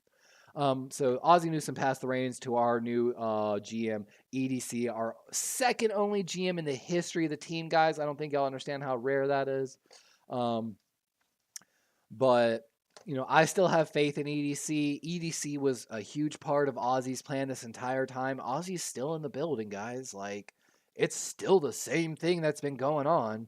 Just, the draft is the draft. And everyone, the Baltimore Ravens were always a lot better than most teams in the draft. Baltimore is why a lot of teams started investing more in their scouting departments, not only in scouting other teams, but scouting, the draft. And that's why I'm so hyped about the draft every year. No Border Sports talked about it a little bit last night on his channel. He doesn't like the draft as much. I am a draft fanatic. I almost like the draft as much as I like the regular season, guys, because the draft is the future. You can't argue that. The draft is the future. Where does almost every player other than undrafted rookie free agent stars come from? The draft. So, I don't know. It's one of those ones I always like to be like, as the board's unfolding and my team's picking, that's the guy I take. That's the guy. And make my picks so that whenever I can compare it, Coach is a Tyjae. Yeah, I'm telling you. This is my sleeper pick. I think this guy is going to be that guy that just everyone, he comes in. I'm telling you, Watch this guy on fantasy. It really depends, though, of course, what team he goes to, who's in front of him, But I love this guy. So 5'10", 201 pounds. He meets my 200-pound threshold that I like for running backs. I like shorter guys because, like we used to talk about all the time with Ray Rice, these smaller guys literally can get lost behind the offensive lineman. When you have all your center 6'3", your guard 6'3" to 6'5", your tackles like 6'7", 6'8", and your halfback's like 5'8", 5'10", you lose that guy. 4.47 40 at the pro day, tied 7. There were a lot of guys tied for 7 with that 4.47. So again, showed me that he has a little bit of the breakaway speed. Bench press put up 18. You know I love these strong guys. But I'm telling you, like, here's what the scouts had to say. Spears has the size of a change of pace back, but he needs to play with more consistent explosiveness, as he's unlikely to offer the versatility typically expected from a player in that role. He's coming off an extremely productive and consistent season as Tulane's RB1, though. He runs with good bend, average vision, and the patience to use his lead blockers for advantage. Spears possesses modest creativity and power through the line of scrimmage, but becomes more elusive once he hits the second level. And that's what I want. So we had a running back a while ago. Oh my God, I don't want to mess up his name. Oh my God. I'm trying to remember. I don't want to mess it up. Our dancing boy. Oh my God. It's going to kill me. I'm sorry, coach. I can't remember his name. Don't hate me. But, you know, a running back that plays around too much in the backfield and that's just dancing around, it's kind of like when I talked about the quarterbacks. If you take a negative play, come on the sideline. What are you supposed to do? Get back to the line of scrimmage at least. What were you doing? I was dancing in the backfield, coach. Why were you doing that? I don't know, coach. What are you going to do next time? I'm going to lower my head and get back to the line of scrimmage. Good. You get past the line of scrimmage, you can dance all you want, boy. Like, you know, you can do whatever you want, but like, you better get back to the line of scrimmage. And that's what they're kind of talking about. He runs with good bend, uses his blockers patiently, gets at least and then when he's at the second level, becomes a little more creative with his running style. I love it. I'm telling you, there's a reason I put him on my last on my board, because he's my sleeper pick, guys. I'm telling you, I love this kid. Actually, let's go check. Let me see if so coach, if you're still in here, says I only have one viewer. I don't think he's in here anymore. Coach, if you're still here, I put together, of course, I had to do my Ravens, but also for my other fans, I have 49ers, Bears, Bills, Seahawks, and Packers. This is 170 players on a spreadsheet, cross-referencing their draft visits from East-West Coast game all the way to private workouts, as well as including their total draft visits, trying to get an idea of who these late-round targets might be, who are our priority undrafted rookie free agents might be. Let's see if Spears, I think Spears is on the list. Yep. So Tyjae Spears, 137 here on the list. Tyjae Spears has visited with at least 10 teams so far. Has not met with the Ravens, sadly, but has met with the Buffalo Bills. So very interesting. So Bills plus 9 other teams that he's visited. He is very in demand. Did he meet with your Seahawks, though? Like I said, some of these visits might have happened post my creating of the board, but all right, we're at hour 33 minutes. I'm picking up the pace. Quarterbacks was always the longest. We're going to move into the tight ends. This is something, of course, Baltimore has no interest in. We have Mark Andrews. Mark Andrews is a guy. I'm a huge Raven fan, but that doesn't mean I can't be sometimes critical. I think correction made out of love is a beautiful thing. And that's not my words. That's a pastor's word, so please don't get it twisted. But so it's one of those ones. Even if I'm being critical of you and critiquing you, no, it's because I want you to be your best. I tell a lot of people with our Baltimore guys, Baltimore has a history of having guys that play so well that, we can't pay them. It's unfortunate, but they got to go, Tremaine Edmonds for Buffalo was an example of that this year. So, I want that for every player. Every player I draft, I want them to play their way out of the building, to be honest with you. If I have to get a third round comp pick, that's fine. I don't care. You know, if even if I'm losing value, there's only 2 rounds above that. You know what I'm saying? So if you're leaving, again, I'm glad. I'm happy for you. As a Ravens scout, GM, fan, all the way down the board, you should have nothing but love for every guy that walks through those doors, gives you his all every single day. And that's my opinion of that, you know. So we have Mark Andrews, tight end number 1. Tight end number 2 is going to be our draft pick last year, Isaiah Likely, the CCU kid. Again, shout out Shauna Clears down there. Technically, CCU's in Conway, but they like to associate themselves with Myrtle Beach, South Carolina, tourist trap of the East Coast where I grew up, which was highlighted on South Park recently, which was hilarious. Absolutely hilarious. And then tight end number 3 is going to be our boy Charlie Kolar. Basically spent the year on IR. A really big guy, I think like 6'6", 6'7", has great blocking potential, but he don't sleep on him. Kind of like Nick Boyle. Nick Boyle, when we had him, was one of the best blocking tight ends in the league. That's why he actually got his 3-year extension previously with the Ravens. He's now cut. He had a really bad injury onto his knee, and his doctors even told him, "I don't think you're ever really going to play."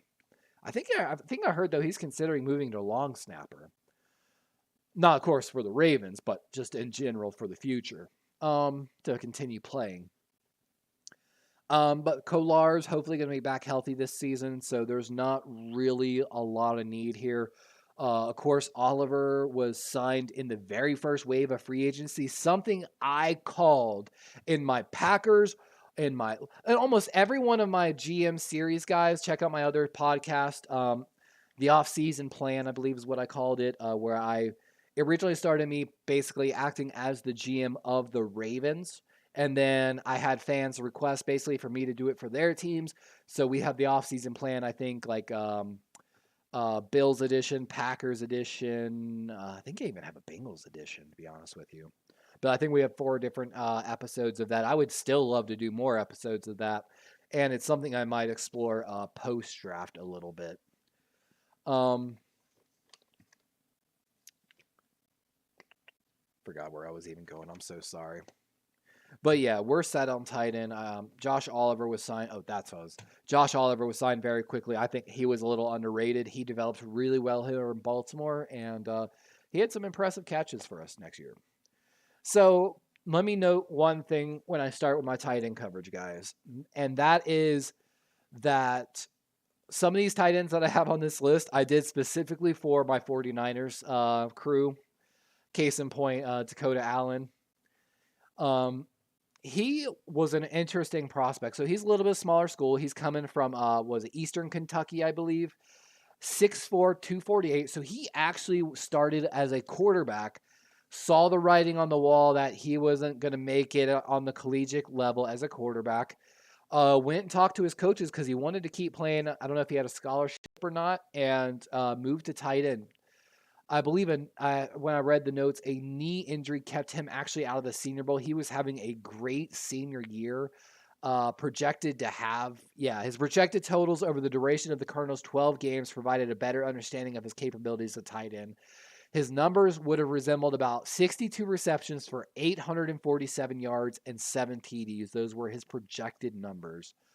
So he's one of those ones, he's got good size, 250, good weight. I think scouts are enticed because of his previous play at quarterback that he should have a good understanding of,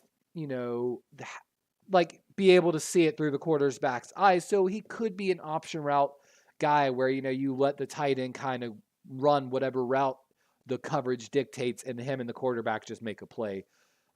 Brady used to do it all the time, and I think scouts are looking at this guy. He might end up an undrafted rookie free agent, but he might be someone the 49ers take a shot on late in the draft. Davis Allen is another one of these guys. Davis Allen, if we look at the spreadsheet, actually, let's go back to Dakota Allen. we go back to the spreadsheet here, Dakota Allen, number 8 here. Yep, Eastern Kentucky has had a total at this point of 4 total draft visits, one of them being the 49ers. The reason I put Davis Allen here, Davis Allen, potentially like 6th, 7th round pick or undrafted free agent, from my understanding. Played at Clemson, and he's at the time of this spreadsheet only had 1 draft visit with the 49ers. Might be a very clear indication that he might be one of their priority undrafted rookie free agents. So 6'6", has that prototypical size that you're looking for, 245. Ran a 4.8 40, so not a great 40. Might have been a reason why his draft stock slipped a little bit, because he might not have that, potential to really like you see some of these tight ends like Kittle, Andrews, especially Andrews last year. When he gets in full stride on these deep crossing routes, he can get going. You know what I'm saying? And that's why I mentioned him potentially as an undrafted rookie free agent for the 49ers. As to what a scout had to say about Davis Allen, there's nothing particularly exciting about watching Allen's tape. Getting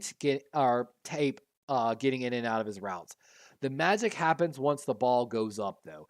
Allen is a human vacuum using instinctive body positioning and mid-air adjustments and exceptional catch focus for consistent 50-50 wins. He isn't much of a route separator, but he secures a high number of contested throws. The blocking technique is good, but the size and strength are okay by NFL standards for inline tight ends. Allen's success will be determined by his ability to improve his routes or find a scheme that can free him to do the things as pass catcher. So what they're saying there, probably as an inline tight end on the line, he'd probably want to be closer to like 260, maybe that 270 range. I think that's where Boyle sat at. And like where Kolar sits at. I think Kolar's like a 264 guy, if I remember correctly.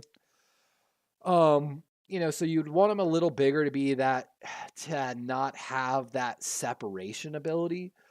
But at 6'6" and decent blocking, he could be a good tight end. And like I said, he might not be tight end 2, but I think he could be a solid tight end 3, developing into a tight end 2. And that's why, again, really late round pick in my opinion, or maybe a priority undrafted rookie free agent for the 49ers. Cameron Latu, another guy that's had some pre-draft visits, if I remember correctly, 81 on this list. Oh, I can tell I messed something up there because I'm pretty sure he's supposed to be on the Niners. 4 total draft visits. The kid from Bama, another 6'4", 240 guy, a little quicker with 4.78 40, but again, just not that that elite size or speed that you're looking for in prototypical NFL tight ends. Let me see. I'm trying to find my stats I have on depth of draft. Apologies. There it is. All right. So one of the notes I have on this draft, guys, by the way, though, this is kind of a deep draft. I don't have a lot of the guys that you're probably looking for, like Sam Laporta on this list. I tried because there is this quarterback class from weakest / deepest. I'm sorry. This draft class, 2023 draft class, compared via the 2015 draft class through the 2022 draft class on a margin scale, starting from strongest or deepest position group to weakest, goes as follows. Edge, a +5. So this is one of the deepest edge classes we have seen in years. That's why scouts are so excited and why it might be important to really have some of those picks ready in the later rounds. Next highest position, quarterback, +2. There are actually a decent amount of quarterbacks with good potential. You only have probably 3 to 4 with elite potential, but there are probably going to be a lot of quarterbacks in this draft that are like the future backups of the league, basically, I guess you could say. Tight end is actually going to be our next highest ranked position in this draft group. So of course the tight end draft class is led by Kincaid and Mayer, the Utah and Notre Dame kid, with of course guys like Sam Laporta and trying to remember the other guy's name, but a few other guys that might be second or third round picks. The next position group is actually going. I'm sorry. Quarterback is rated as a +2, so edge +5, quarterback +2, tight end +1. The next group is actually going to be defensive line at a +0.5, and they're referring more to defensive tackles on that. The next group is cornerbacks rated just flat 0. So basically about equal as all those draft classes. So corner, decent, not especially deep, but decent. Then though, this draft class starts to get weak. So then our next one is tackle and safety at considered a -0.5 margin, meaning they're not especially deep. There's going to be a couple guys that are good, but after those first guys go, it's going to drop off kind of hard. Then we have wide receiver and running back, both ranked at -1. Again, basically, it's everyone says Bijan and then meh. And wide receiver, again, we've heard a lot of scouts say that the only true like first round guy is Jackson Smith-Njigba from Ohio State. However, due to the weak free agent class, the overall wide receiver class, and a few other factors, that we're probably going to see a couple first round wide receivers. However, though, the overall depth of it is considered a -1. Then it heads to the interior offensive line rated at a -2. And that's something we see. There's no like really dominant first round center of this class. The only I think high guard is what is it? Gaines out of Florida, or no, I'm messing that up. Not Gaines. But there's only really maybe 2 top level guards, and then after that you're kind of looking for bigger body guys. And then the weakest position in this draft class is going to be linebacker, marked at a -3. And what that is again, after a couple guys go, the draft class drops pretty hard, I think. I don't really know though. I like quite a few linebackers in this class, and of course we're going to go over that in a later one. But real quick, let's cover what a scout had to say about Cameron Latu, the tight end out of Bama. A high-hit pass-catching tight end with run-blocking fortitude to mold. Latu's lean legs and angular frame aren't made for drive blocking or neutralizing bigger players, but he does have a nice job of sustaining move blocks in space. He changes route speed to open throwing windows over the first 2 levels. There are some issues with focus drops at times, but he plucks throws with good hand extension when possible. Latu could have a roster appeal as a F tight end with an average ceiling. So yeah, it's one of those ones. He's not big enough. He doesn't have that 260, 270 frame to really drive guys. He's not an elite speed guy. Let's put it this way, guys. Y'all might not believe me, but when I ran my 40 at this for the semi-pro team. Now, mind you, I'm a little smaller. When I ran, I'm approximately 6'3". Technically, I think I'm 6'2" and 7/8. So I'm just shy of 6'3", but I always like to pump it up. So I was at 6'3", 235, so an inch smaller, 10 pounds lighter. But I had not been lifting at all. I literally had just been working at the airlines and was like, hey, I want to go play. So I was a little out of shape myself, but I hadn't been lifting. I hadn't been running. I literally just walked out there and ran. Been playing football with my buddies still on the weekends. I ran a 4.7 flat and a 4.7, high 4.7. So ran about the same time as this guy. So that's not what I like to see. I don't like to see my tight ends about what I run and about my size. I like to feel like they're way better than me and that I would never have a chance in the NFL. Makes me feel better about my health. But a later guy, I'm pretty sure had meeting. Tucker Kraft. I think this guy is actually going to be a good player. Much smaller team than, so again, there's always going to be a little bit of the concern with their level of competition. Yeah, I don't have, yep, there he is. Tucker Kraft had a visit of 7 total teams met with the Bears.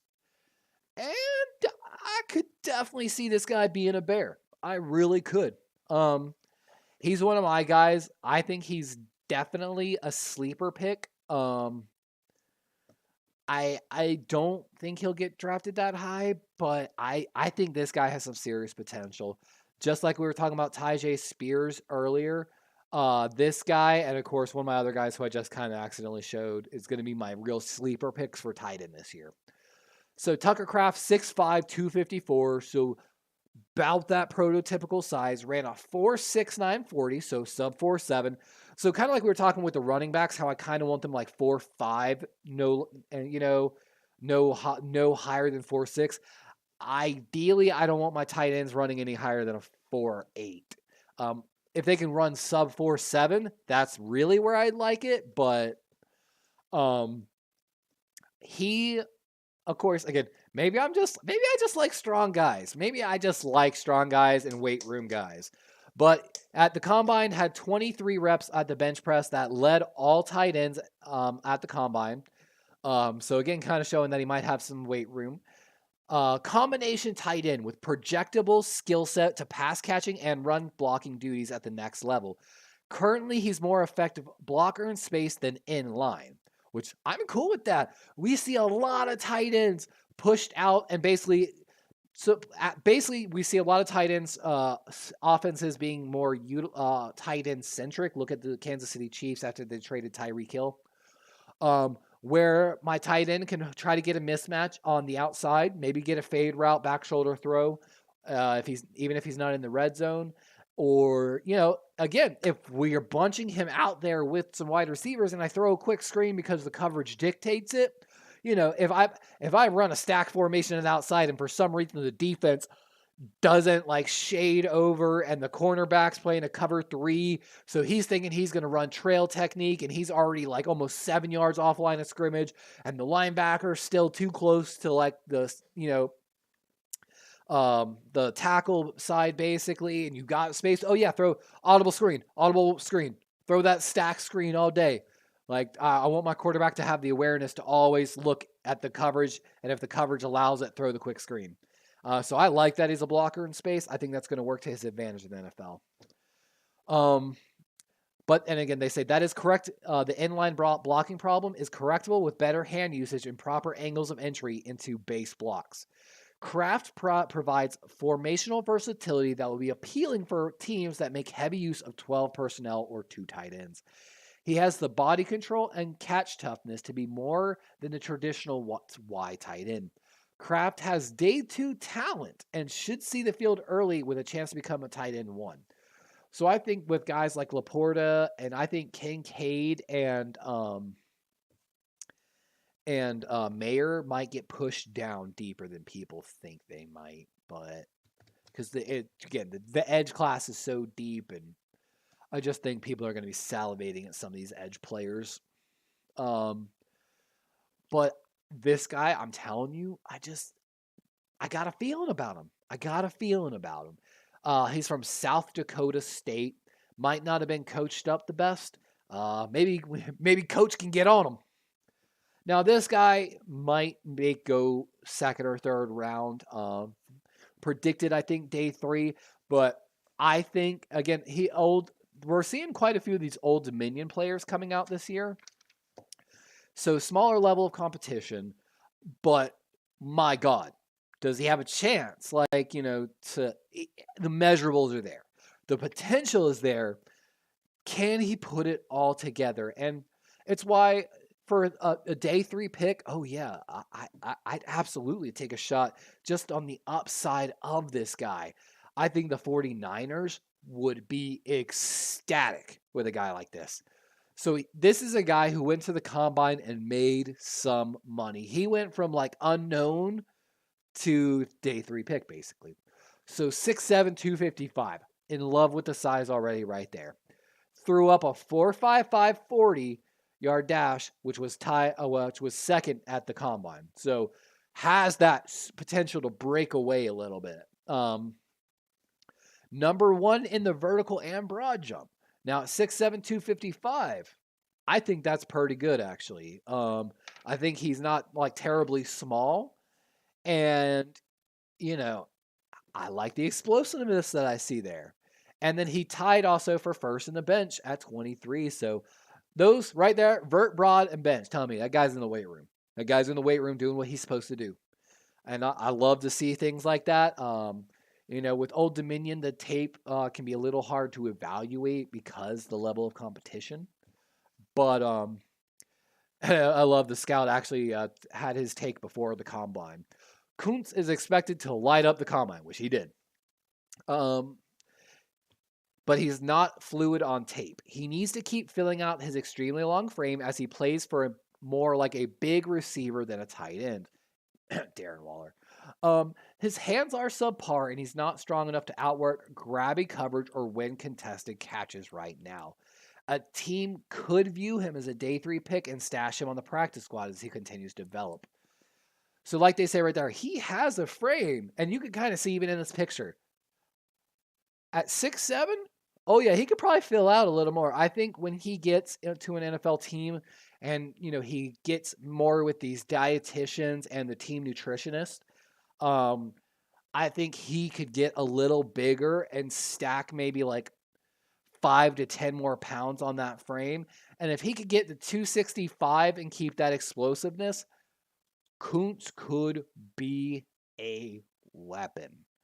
And so that's why I've got Zach Kuntz as one of my sleeper picks. Maybe I buy too much into numbers, but all right, guys, we're moving into wide receivers. We got wide receivers, tackles, and interior offensive line, and then we'll be done with the offensive special. And I'll take probably like just a 30-minute break and come back with the defensive special. With that being said, I did get to watch more of the wide receivers.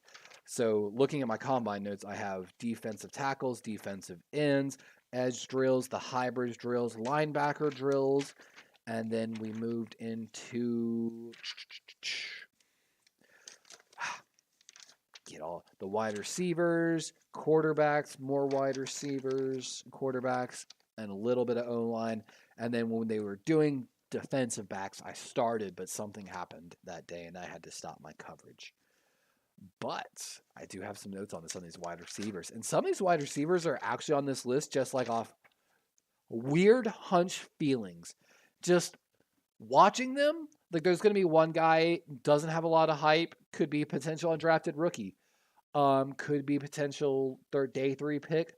But just watching him, I don't know, man. It's just something deep in my brain said, that guy, that's a guy. Doesn't have the size and measurables. Like, doesn't have all the measurables, but something in my brain's telling me just he's got decent route running. He's fluid. He's just a natural pass catcher. And if he gets in the right place, he'll make something happen. Like, AK, Hunter Renfrow, Cooper Kupp, just weird instinctual feelings. Give me 1 second, guys. All the talking and coffee and all this stuff. And, I'm having like allergy issues on my nose. I got to go blow my nose again. So give me 1 moment. I'll be right back and we'll start wide receivers.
All right, sorry about that, guys. I had to just take a second, blow my nose, check my phone. I'm trying to ramble and go through all this so fast without my allergies going nuts. Hopefully, I don't sound all nasally and stuffy this entire time. Not that I have many viewers, and it says I only have 2 viewers. So who knows if I actually even have 2. If you're in the chat, guys, though, let me know you're there if you're still there. I know I'm just been kind of going probably at a insane man's pace. We're going to chug the rest of the coffee.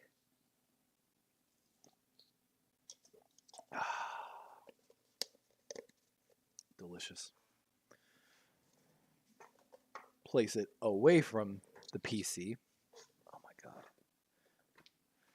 And stop running over my audio cords might help as well. I don't know why I have stomach issues. Maybe it could be that you drink coffee and then drink Coke right after. No, couldn't be. Don't care. You only live once, right? And my health's already enough that I'll never see playing time anywhere. So for y'all that don't know, I like I said, I played a little bit of semi-pro football. I walked on to CCU at one point as well. I grew up playing soccer. I actually grew up with Freddie. I was supposed to go to the same tryouts as Freddie Adu, who went pro at 14 or 15 out of upstate South Carolina. I grew up playing against Hunter Renfro backyard,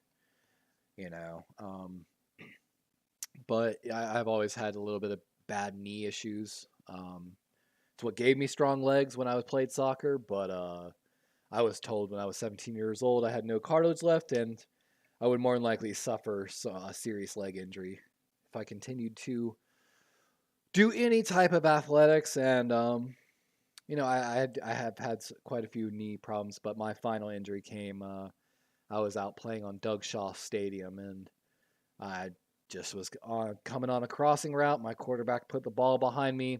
I was on an artificial turf field. I planted my left foot in the ground and I wasn't physically strong as I should have been to be out there on the field. And my left leg kind of gave in and snapped. And my body kept going because the field didn't give out. And I ended up snapping my left fibula in half. Like, I came like 1/8 of an inch away, I think, from severing my fibula in half. I tore the ligament on the inside of my ankle as well at the same time. And yeah, I was laid up for 6 months, and I have never stepped back on a football field since, sadly.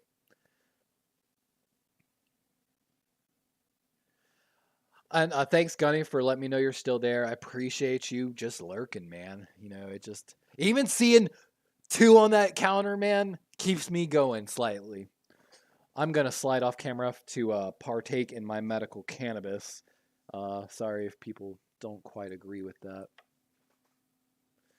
But I try not to do it on camera just because respect for certain people and opinions of such. While I have had a qualifying medical condition and a medical card for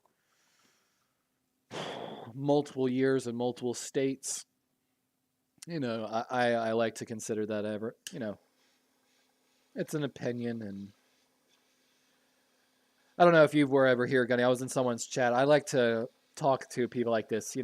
I had an ethics teacher, so this is not my words or arguments. This is my ethics teacher. No matter what side you're on, left, right, red, blue, yellow, green, doesn't matter.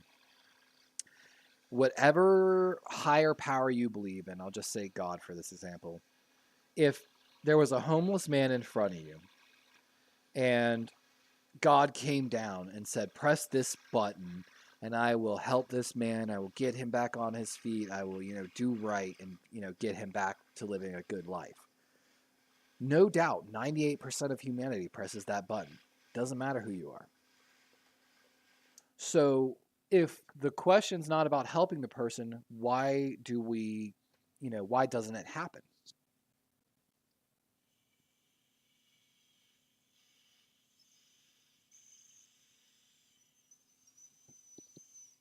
And his argument was this: we get lost in the how we help that person. Because, of course, no, God entity or higher powers coming down and giving us that option. That's fantasy. But it's not to say that we don't have the means to help that person.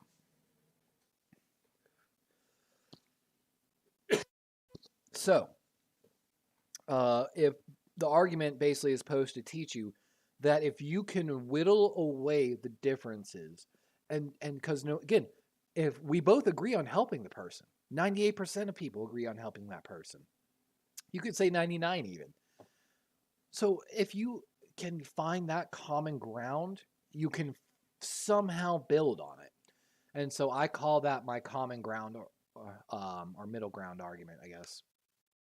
And it's an approach that just whenever you're disagreeing with someone, you're probably agree actually on a lot of things. It's just, but no, that doesn't always work and all that stuff. And I had another philosophy teacher. He wrote that we should be teaching philosophy as early as like elementary school. And not because, you should be knowing philosophers or learning anything like that.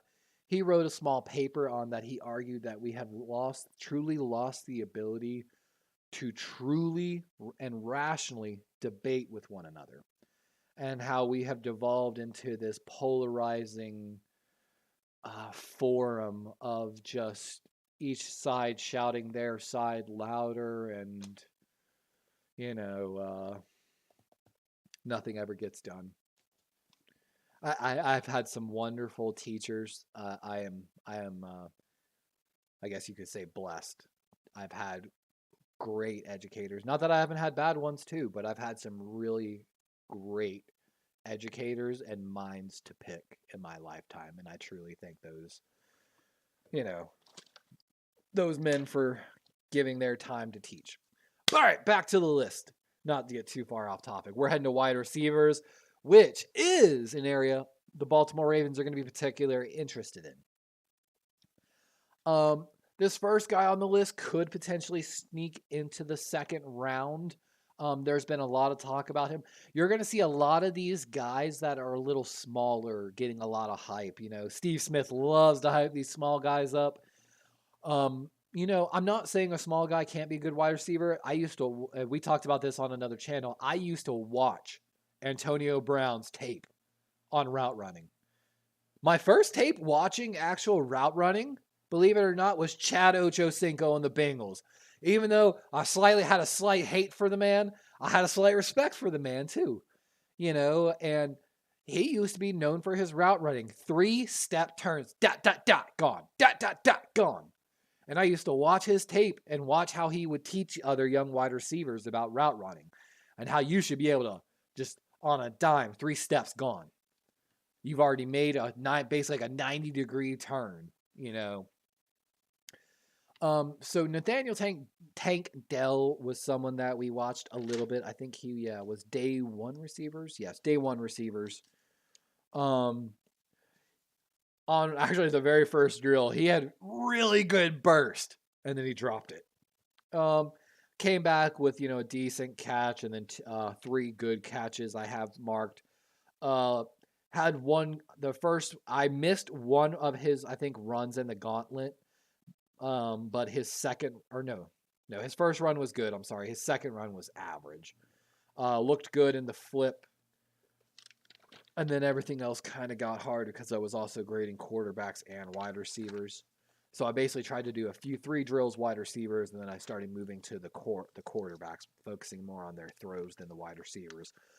But as the quarterbacks were making their throws, I also was trying to highlight which wide receivers were kind of making some plays a little bit, if you get what I'm saying. And some of the wide receivers that caught my eye are all going to be on the only one that's not on this list, my apologies, is going to be Downs. Downs was really good, and then I don't have Douglas, I think, on this list. But he had some body catches, but he looked really good as well. But so Nathaniel Tank Dell, sitting at 5'8", 165 pounds, has been highlighted a little bit, I think, in the Baltimore Ravens coverage. Ran a 4.49 40, so good 40, but for the size, I'll be honest, I kind of want a little stronger. He was tied for third in his 10-yard split, so that's helping show that he has a little bit potential of that short burst acceleration. Um, the scouts had this to say about Dell. Every second of the route is separation opportunity for Dell, a touchdown making machine who pairs electrifying top end speed with twitchy short term area quickness. His routes are fast and effective on all three levels with keen ball tracking talent, deep and sideline dotting footwork. Focus drops and contested catches are ongoing issues that are likely to continue at the next level, which we saw at the combine even. We saw concentration drop at the combine. Dell is dangerous with the ball in his hands after the catch and as a game-changing punt returner. His slender frame is a concern, but the explosive talent could be difficult to pass up for teams needing a big play weapon to stretch the field and mismatch coverages. So this is one of the guys, I believe, University of Houston, if I'm not mistaken. I don't think University of Houston. So the spread offense had a total of 7 visits, including to the Bills and the Packers. I also, he could have some potential, like they're saying, as a punt returner. However, and it's one of those ones, like I said, I've mentioned a little bit in the trade for possibly DeAndre Hopkins. I originally started that trade always with Bowser, and again, no shot on Bowser. I love Bowser. Bowser has played nothing but outstanding for the Ravens. He's a pretty good pass rusher that has slightly grown every year a little bit. He's kind of slowed his growth as a pass rusher, but he is great in coverage as well. And that's why I've said sometimes I think he would excel more as a 4-3 outside linebacker. But anyway, I think, just with Odafe Owe and Ojabo work, that's kind of the future of our edge position. And then, of course, we have Dalen Hayes, who we drafted last year. And I think with this draft being deep at edge, now would be the perfect time. Dude, if you could get trade Bowser for like 2 late round picks, or if you were like in an instance, let's say we traded Duvernay and Bowser for DeAndre. So Duvernay is a Pro Bowl returner that was probably underutilized in Greg Roman's offense and would love the opportunity to excel. I always thought he was more healthy than Hollywood Brown, who of course is over there in Arizona. So it would kind of be reuniting those two, even though they're kind of similar in frame. But with that being said, I think also we could maybe squeeze back like a 5th or 6th round pick in that trade. So it would be like DeAndre, and maybe we do some magic to do some late round swaps or picking up like a 5th or 6th in that trade, while also, of course, acquiring. And the bonus of that, Duvernay's contract is so friendly. That's what I'm saying. Duvernay, I think, has a 2024 free agent. So he's coming up for free agency. And looking at the free agent market, he's going to make a lot more money. We got Duvernay on a great deal. His cap hit is nothing.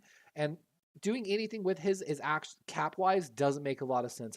Tyus Bowser makes a lot of sense because Tyus gets us, I think, like $4 to $6 million in cap savings, which helps us a little bit with the DeAndre Hopkins hit. However, the thing is, DeAndre Hopkins, I think, is due $19 million this year, but only $14 million next year. So he's on actually a great deal. 19 and 14 million for a potential wide receiver 1 in the NFL is the market right now. Actually, we just paid OBJ 15. You know what I'm saying? So, and I've reportedly heard that DeAndre Hopkins is not looking to rework his contract either. Which, I thought he would be based upon like performance things that he has in his contract originally written. Performance bonuses essentially for meeting receptions, yards, touchdowns, or something like that, which I don't think he's on route to get. But yeah, so it's one of those ones. You could take this guy late too, and he's already a really good punt returner. If he falls, really deep in the draft, just like how one of the guys the other night said, how he's kind of open to taking at least one halfback every season. I would be open to taking at least one wide receiver every season, if not two. Eric DeCosta slightly mentioned it a few years ago. He was referencing actually the Green Bay Packers, I believe. And he was saying, I appreciate some of these teams that they stock up on late draft picks and they just take a couple shots, man. If your sixth round picks don't work out, fourth to sixth round picks don't work out, it doesn't weigh as heavily on the analysis of your draft class, so you're less likely to take heat. But if you find like a Davante Adams in the fifth round, per se, holy crap, you're the genius now. And again, it's just every year take your shot, man. If they're not on the roster after 2 years, again, the cap hit, them cutting them early from a fifth round rookie contract deal is nothing. Nothing. So take the shots. Take the shots, especially if there is a draft class, because we have known this draft class is not especially deep at wide receiver, but the previous draft classes were. And that's why, yeah, take the shots. Anyway, though, this guy, I think there's just, you have to keep an eye out on him. He could end up, like they're saying, being a really good special teams contributor in his rookie year. And if you can get him the ball in space, I could definitely see someone like the Chiefs taking a swing at this guy potentially. Let me see. I wish I had the total all the other teams he visited, but keep an eye out. So this is a guy I kind of like. He is one of the guys on the day one wide receivers where he looked good in his first drills. His first run of the gauntlet was good. His second run of the gauntlet was average, just not an up or down. And that's Kayshon Boutte, the LSU kid. I think that's how you say his last name. If you're watching this ever, which you never will, I'm sorry I mispronounced your name. But 5'11", 195, ran a 4.5 40, so he kind of meets like the 40 times I like. You got to be sub 4.5 for me for a wide receiver, kind of. But 5'11", so he's like a borderline 6 foot guy. So he's sub 6 foot, but I bet you he plays like a 6 foot wide receiver. He caught my eye at the combine though. Just is one of those ones. Just all of a sudden, after watching all the drills, he got a star next to his name. Of the wide receivers of that, there was only 1, 2, 3, 4, 5 guys that got stars on the first day, which we're going to see quite a few of those guys. But I love the LSU kid. I think he might slip into day 2, day 3 picks, possibly more like day 3. And I think he actually might be on the Ravens' radar. Let me double check here. Do I have him on the list? No. It's one of those ones. Sometimes the visits are smoke screens, but I feel like after looking at a lot of the visits, a lot of them are really late guys or guys that might be priority undrafted rookie free agents. Because we've heard a lot of stories, I got drafted by such and such. Well, sir, draftee, did you have any contact with the team prior to this draft pick? No, I never talked to him once. I don't think they were even at my pro day. And then they go cut to the GM. Yeah, man, we just knew he was that good. We didn't have to go. We knew. We loved the kid. Everything we heard about the kid was good. Love him. So could be one of those for this kid, but because LSU has that level of competition, and I think they've always been missing Joe Burrow a little bit. But God, my nose is just one side too. Let's talk about what the scout said. What should I call him? Butte? I can call him Butte. Boat. Probably Boat. Kayshon's size, speed, and flashes over his first 2 seasons should be enough to override a very uneven 2022. He has inside and outside value and can be just as adept at uncovering underneath as he has stretching the field. He ran simple routes at LSU, but has the athletic ability to expand on that with more attention to detail. The ball skills are a little disappointing with too many drops showing up on the tape. He's talented with the ball in his hands and has playmaking potential if he reverts to his previous form.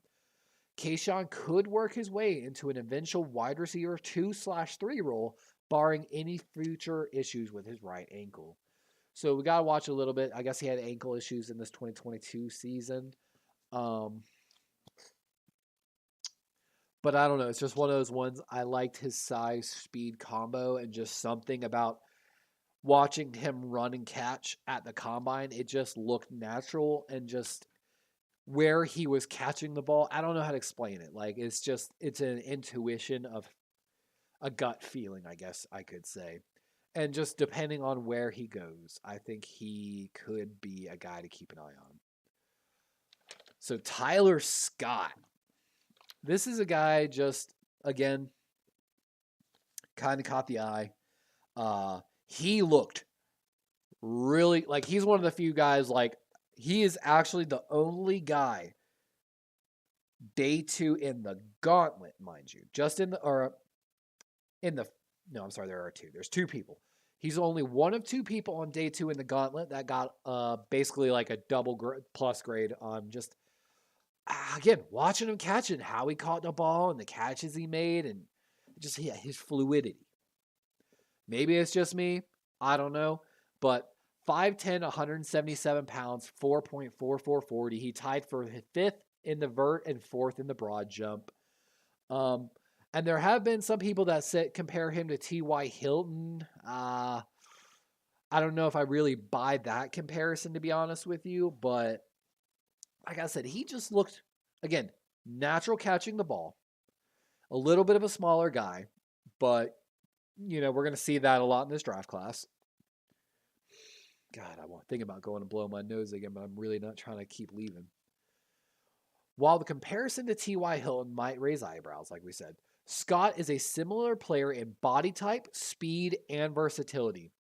With just 2 seasons of starting experience at wide receiver, his route running skills and ball skills are almost certain to continue to improve and become less of an issue for him in the future. He has the speed, shiftiness to uncover on all 3 levels. Also, he offers jet sweep and receiver screen value. A smallish frame and lack of hand strength are likely to continue to plague him on contested catches, though. Scott is an ascending talent. His versatility and playmaking talent create an easily projectable upside as a good starting slot receiver early in his career. Yep, I'm telling you, it's, again, guys, it's a hunch. It's all just a hunch. It's just, I like to consider myself a people watcher sometimes. I originally started school for psychiatry, psychology, moving on to psychiatry. I worked in the airlines. I was a ground security coordinator. I used to be a SLED, or South Carolina Law Enforcement Certified Security Agent. You know, there's a few other things I can't really talk about, but you know, let's just say I've done a lot of people watching and just I've never. One thing I'm kind of proud of, I talk about it quite a bit. I have not made a lot of hires in my professional career, but I've never made a bad hire. Almost every person I've ever hired lasted longer than I have at the company, and I've never had issues with anyone I hired. I take pride in being able to kind of judge people. I hate to be that person, but you know, no one's perfect in that regard. So it's just one of those ones, just watching these guys, watching them carry themselves, watching. Oh, funny story, Gunny. I know you're still lurking. I have been trying to contact the Baltimore Ravens constantly. I mean, not constantly, but just every time they answer me. I read, because, you know, they, on their website, Baltimore Ravens employment, whatever, it says that in regards to internships and stuff like that, regarding, I think, scouting, coaching, and one other like place or group, that they don't have an official internship program for it, and to contact, you know, the email if you have any questions regarding it. So of course I reached out to them. Hey, you know, I'm just generally looking for information on how a person would become a scout for the Baltimore Ravens, like prerequisites, recommendations, you know, just, you know, for what they're looking for, just any kind of information on how I could join the Baltimore Ravens scouting department, in essence. Because I would love nothing more to be paid to watch film all day and just sit here and just watch film and go to games and watch the players and talk to people and interview people. Hey, Yeah, man. Oh, man. That such and such from such a school is so good. You go to, but you know what I mean? And dig up information on players would be my dream job, to be honest with you. Um, and it's one of those ones, if I can make enough money to provide for my family, I know my girlfriend wife would pick up and go anywhere with me, basically. We've already moved twice cross country. We're already looking for the next move. But they haven't honestly answered me. The first answer I got from them was just a general response email. So I kind of sent another one and was like, hey, I reached out to you prior, basically asking this.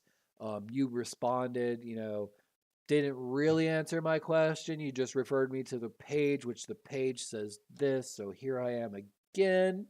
And then I don't think I've ever heard from them again, sadly. So crying on the inside.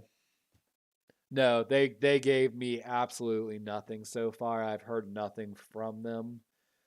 Um, like I said, crying on the inside slightly, but it's you got to put in work, and maybe if I just keep doing stuff like this and like Cole Jackson, getting featured on the Ravens, maybe one day I'll get there.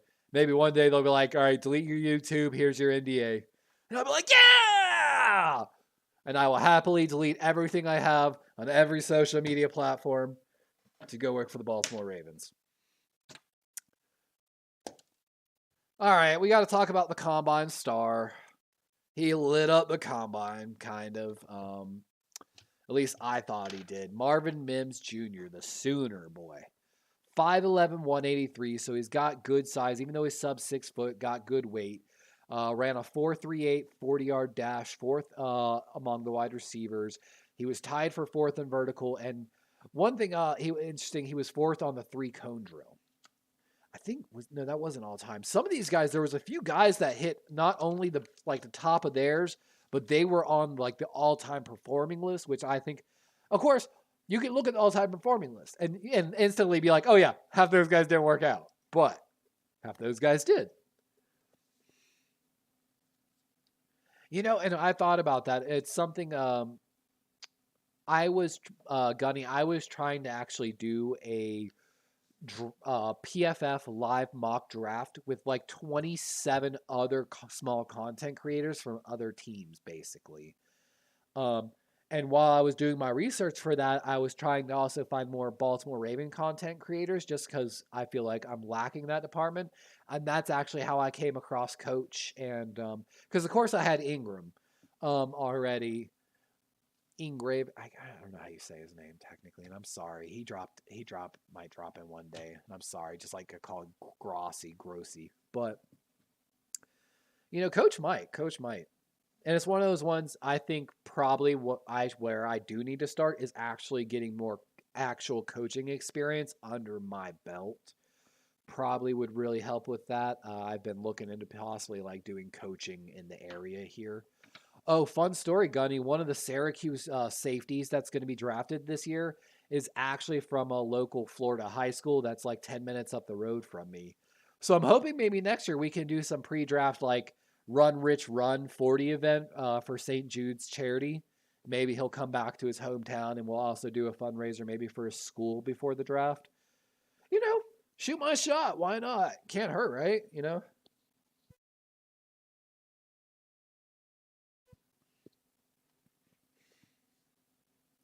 But yeah, I actually was trying to call into Coach's show the other day, but I actually use what's called Google Voice right now, and whenever I try to call it for some reason, it's like you don't have enough credits.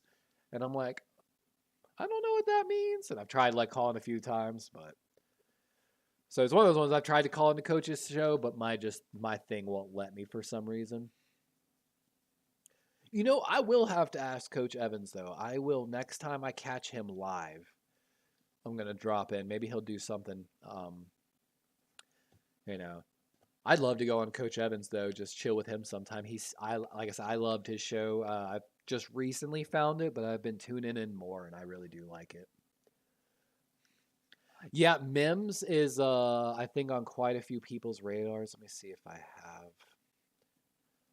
I noticed whenever I did my list, it messed up some people's names whenever they had multiple like part names. And I think he got kicked somewhere on this chart.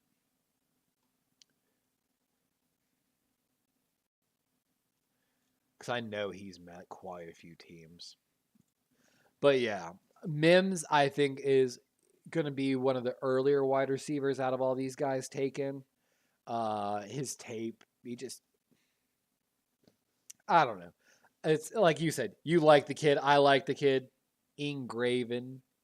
See, is it like Ing Ravenvids? Or is it like Ingravenvids?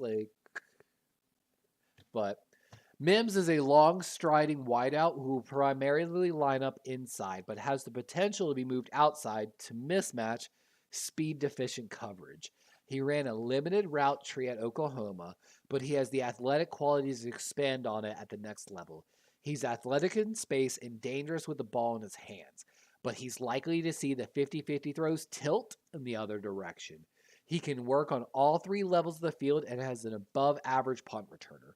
Mims is just above average size and strength, but his ability to create explosive plays could push him into day 2 selection and a starting role in the future.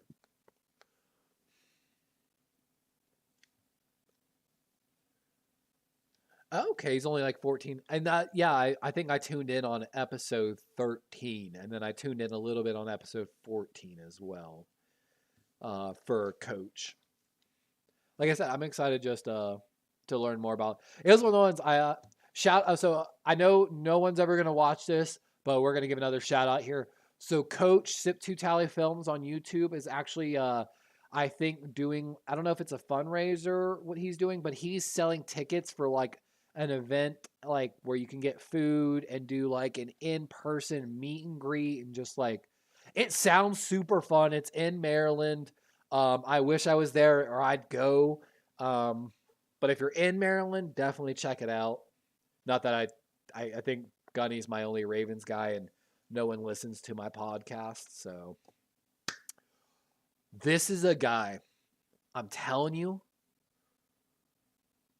this is one of my sleeper picks. He might be. This is officially one of my sleeper picks, guys. I got like 2 really. We got 3 more guys, including this guy. 2 are sleepers. 1 is just a highlight because of a catch he made in a drill off like, you know. Andre Isavias. I'm sorry. Losivas, Iacivas, from Princeton. Smart kid. So when I saw the kid, let me put it this way. He's one of the guys that caught my eye. So the guys that caught my eye day 1 was Kayshawn Boot, the LSU kid. Tank Dell caught my eye as well as Davis, who I don't have featured. And then one of the guys we're going to have featured here in a minute, Hasselwood from Arkansas. But this kid, I'm telling you, like in some of the drills, yeah, he had some of the best marks I had on the day. He didn't look 6'3". He did not look 6'3" when I watched him, but he looked so good out there. And then I started doing my research. I was like, oh my God, he's bigger? Okay. And he's got the speed. So he's 6'3", 205. Princeton kid. I'm telling you, this is my guy. I think he might develop into someone. He ran a 4.4 340. So not like blazing speed, but if you can get into 4.4s, you got potential as a number 1 for me. He was second in the 3-cone and the 20-yard shuttle, meaning he was only behind Jackson Smith-Ajiba on those drills. And we've talked about this. We talked about the combine. Scouts have talked about it. Jackson Smith-Ajiba is really the only true number 1 guy. And at the combine, holy crap, was it so evident. His twitchiness on every drill, every catch, everything he did was so evident. And then you watch this kid, and you're like, holy crap, he's 6'3"? You know, threw up 19 on the bench. So, okay, the kids might be got some strength behind him, might have some good blocking potential as a 6'3" guy throwing up 19 on the bench as well. You know what I'm saying? Went to Princeton, so he's got to be a smart kid. I love it. Like, so the scout had this to say about him. His size, speed, and athletic ability might not overwhelm NFL opponents, but those traits do give him a very real chance of battling for a roster spot. He needs to work on his catch technique and level up his aggression when competing for catch space, but his ability to become a 3-level route runner should work in his favor. And I'm telling you guys, like I said, I got the notes right here from the combine. He was a day 1 wide receiver. It's just this intuition feeling, this gut feeling when I watch people from having a little bit of profiling experience in my professional career. Like, I'm telling you, I think this kid's going to be a stud. He's going to be a steal. I don't know where he lands, but I love this kid. He's going to be my first official sleeper guy for the draft. So this guy, the next guy on my list, guys, for wide receiver, Ronnie Bell. Ronnie didn't look good in drills. He didn't. He's on this list for one reason and one reason only. He had a great one-hand adjustment catch that saved his quarterback's throw. That, just gave you like a little bit of dash of a big play potential guy, potentially, Seems like he, has had a little bit of issues in college with his injuries, but it was, again, just like a gut feeling. He's not going to be number 1 guy, but he might become a solid number 2 guy in his second year. So Ronnie Bell sitting at, by the way, we got CG Ruthless 49ers in the chat. Shout out to Ruthless 49ers Talk. He's one of our content creators for 49ers. I think we got an interview we're lining up here soon with him as well, post-draft. Really excited about that, by the way. I've been trying to tune into your channel as well more. If you love 49ers content, or West Coast stuff, you got to go check him out. But Ronnie Bell sitting at 6 foot 191, 4.54 40 time, so doesn't really have the really elite speed, but I'm cool with 4.5 if you can play strong and, especially if you can go up for a ball. He was tied in the 20-yard shuttle. So again, we just mentioned Jackson Smith-Njigba was number 1. The Princeton kid was 2. He was tied. So he shows a little bit. Now again, Combine doesn't tell you everything. Combine just gives you a little bit of raw data to go look, maybe find somebody, or make a small separation in potential argument. But so showing a little bit of burst as a 6 foot guy, I like it. And like I said, I don't think he's going to develop as a number 1, but he might be a solid 2 or 3 guy.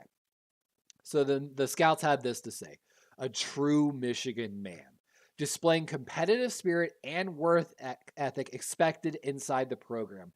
Bell made it back in 2022 after sustaining an ACL tear in 21. He still looked a little passive getting in and out of the breaks at times, but his surprisingly low contested catch total is a bit deceiving, as the tape shows some incredible near catches at challenging angles. So his ball skills are his strength, which is why, like I said, at the Combine, it was just out of nowhere. He just snagged a ball one-handed out of the air, and everyone in the building was like, whoa. And it was just one of those ones, you know what? I was like, just for that, you'll get on my list, guy. You're not a 1, but you might show some 2 or 3 with flashes. He can catch what is thrown to him, but he might need it to be against zone or get some help from a scheme. He potentially lacks the separation traits to get open consistently on the next level. So scouts say he has a little bit of separation issues, which we always see that with anyone that's 6 foot or above. When I used to coach, we had a guy, we named him RTO. He was like 6'3", 215. Dude, he was our jump ball guy when we played backyard and flag. Like, I loved him. But when I would coach him, I'm like, God, what you need to do on these routes, I was like, don't be wrong. Sometimes you can round a route out. Like, the 12-yard roll, basically. However, sometimes when you're in man coverage and someone's on your hip, you need to be able to, like we talked about really early in the stream, like Chad Ochocinco, route running, 1, 2, 3, and you are 90 degrees gone, just about. And sometimes you have to be able to do that. And if you can't create separation in the NFL, you're never going to really get the reps that you want. Let me tell you that. So, but with the drill, it shows maybe he has it. Maybe he's just not coached right. Maybe he needs to learn something. Maybe there was something we weren't watching, but more than likely the scout's correct. But like I said, potential 2 to 3 guy. And that's going to bring us to my last sleeper for and my last guy for wide receivers today. Real quick, going to chat. Ronnie Bell can catch. He is a reliable target from Michigan. Could be what the Ravens won't. And I like the kid, man. He shows some potential. I don't think he's going to be one, but with the bigger frame, we're going to see there's not a lot of these guys that are bigger than 6 foot that we like. So this is a guy, again, got a star on day one for the wide receivers for me. Jadon Hasselwood, 6'2", 215. Did not run a good 40, 4.66. So did not run a good 40. But I was not high on him until I started watching him through the gauntlet.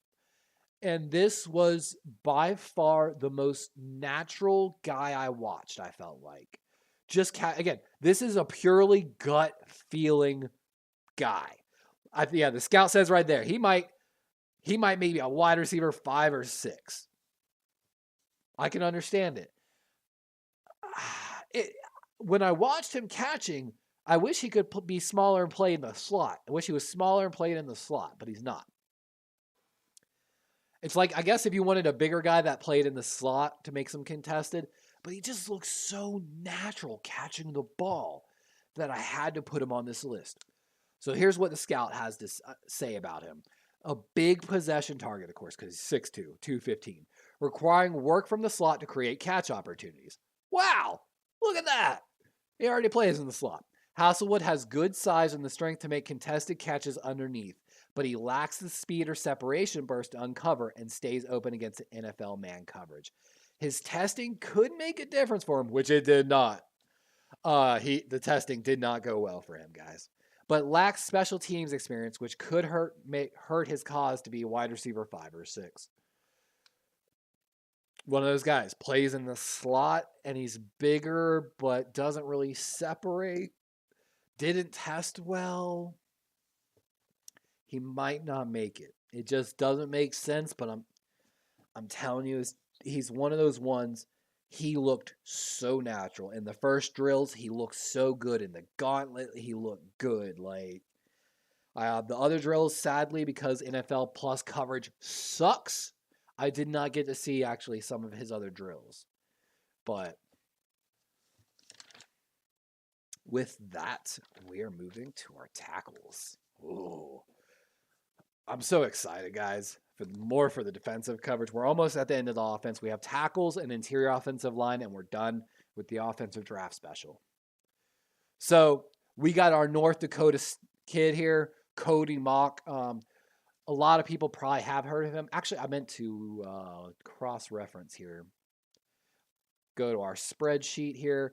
For 49er, if you're still in here, this is our spreadsheet. I have your 49ers on here, by the way. You're my brown column here. This sheet references Bears, 49ers, Ravens, Bills, Seahawks, and Packers. From East-West Shrine Pro games to private workouts, and also has a column including total team visits. This is to help highlight maybe later round guys and potential high priority undrafted rookie free agents. So let me see here. That's Ronnie Bell. So we don't have Bell on here. I'm trying to see if we had some of these other wide receivers. Yeah, we talked about Tank Dell, had 7 total visits, including the Bills and the Packers.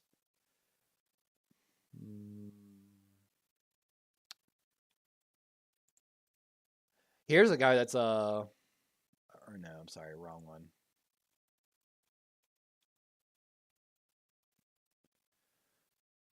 And again, the visits don't tell the full story by any means, but oh, I can tell my list has got off put by a little bit there. Rashid Rice is going to be picked pretty high. I had Rashid Rice on the list originally, but I figured he was going to be picked higher, that I wanted to take him off the list. But all right. North Dakota kid, 6'5", 302. Bench press 29 times, tied for 6th among the offensive linemen. Had the 4th best 20-yard shuttle and the 2nd best 3-cone drill. I don't know why I kind of like these North Dakota kids a little bit. It says I lost all my viewers. Real quick, going back to chat, though. Ruthless 49ers Talk said, if you want to check out another receiver, Jalen Cooper Marino, very fast and versatile receiver. I do like Charlie Jones, though. All he does is catch. I agree. I'm going to have to check out. I feel like I have. Was Marino at the combine? I don't think he was. Good. Day 2 wide receiver. Don't have him. Okay. I don't know why my thing says I have 0. Don't care. So Mock's 2 front teeth are missing. They were knocked out in a junior high basketball game, and he wears a big mop of shoulder red length hair. It looks like a hockey player is what they say on turf. He's rugged, attacks people, and who does most of his consistent work as a drive blocker in the run game. Inconsistent footwork and pass protection and below average arm length could foreshadow a move inside to guard. Ooh, where he's capable of competing for a starting job as a scheme versatile tough guy. I love him. I would love to move him to guard as well, to be honest with you. I think he could turn into an absolute mauler at offensive guard. And considering that guard is considered a kind of weak draft class this year at negative 0.2 margins compared to 2015 through 2022, while tackle is like negative 0.5, so a little bit better at tackle. I could definitely see this guy moving to guard, but I just love him, and I can't wait to see what team he ends up on. I could see him, though, stay in green and white and go into Green Bay late. I could totally see that, by the way. Now, Blake Freeland has been on a roller coaster in this draft. He has been, I swear at the beginning of the thing, I saw him in the first round. It's on some people's boards. And now he's like potentially a 3rd round or day 3 pick. I think there's a lot of teams that would absolutely be ecstatic to get him. I've often talked about the 49ers picking him up if he's on the board. I think 49ers Talk, when we talked about it the other day, didn't see him being available. I would be surprised if he's available when the 49ers are on the clock. But maybe the 49ers move up a little bit in the 3rd round to go get him based upon how the boards are looking and how teams are picking. I think he is going to be an absolute like stud. If I remember correctly, I think he's like a technique guy, a really good, quick guy. But yeah, 6'8", 302 pounds, could probably be a little heavier with how tall he is. But that's also why he's so fast. He was 4th in the 3-cone drill, and he was 1st in the broad jump, 1st in vertical, and 1st in the 10-yard split. And that's what I'm saying. Put him outside as maybe a right tackle in an outside zone running scheme, and let that 6'8" man get in some space is what I'm saying. I think he could be a stud for a team that's looking for a right tackle, which we could maybe looking for be the potential future behind Morgan Moses for the Baltimore Ravens. I'd be cool with it. I'm just saying. They are. I've been thinking about actually making a move to StreamYard, which is what a lot of my 49ers guys are using. Seems like a newer platform, but it's gaining a lot of momentum. It's I've checked it out. I've created an account. It's very user friendly, but in its free version, it's extremely limited. Whereas on OBS, which is what I'm on now, is free and is like the most complex, you can do almost anything you want to do if you can just kind of figure it out. But NFL scouts had this to say about Blake Freeland, the right tackle out of BYU. A skyscraping tackle prospect with outstanding length and good fluidity. Freeland should get much stronger with time in the NFL weight room. He's an effort-based run blocker who has to really crank up the work rate and technique to try to overcome his leverage disadvantage due to his height. So what they're saying is he doesn't play low. He plays with decent technique and protection and does a nice job battling through adversity inside the rep. However, he might lack the bend and range to get out and redirect speedy edge benders. Freeland is an unfurnished product with modest ceiling as a pro. Kind of like how we took Daniel Falele, the right tackle, last year, 6'8", definitely heavier than 302 if I remember correctly. I think he was like 340. Huge guy. Had to play, I think, a left tackle due to injuries a little bit this last year. But definitely was a developmental prospect for the Baltimore Ravens. I see Blake Freeland as a slightly better version of that. Like I said, he might struggle in pass protection, but I think when he gets in the NFL weight room, maybe gets to like 312 to 320 again, like gets a little more weight on that frame, I think the kid could be a stud. And I definitely know that the 49ers, I think, would love to take him to replace Mike McGlinchey, their right tackle who left in free agency. Next kid that caught my eye, Tyler Steen, the tackle out of Alabama. Bama is just Bama. We kind of love Bama here in Baltimore. And the kid just, I don't know. I like him. So he's 6'6", 321. Bench pressed 31 reps at the combine, 4th overall. So good strength. But as we know, Orlando Brown Jr. failed at the combine and the bench. So the bench don't tell the story. 6 in the 20-yard shuttle, so decent quickness. Gunny says, I've drafted Blake many times on my draft. Like the size, height, but your mention of past issues is a bit concerning. Yep.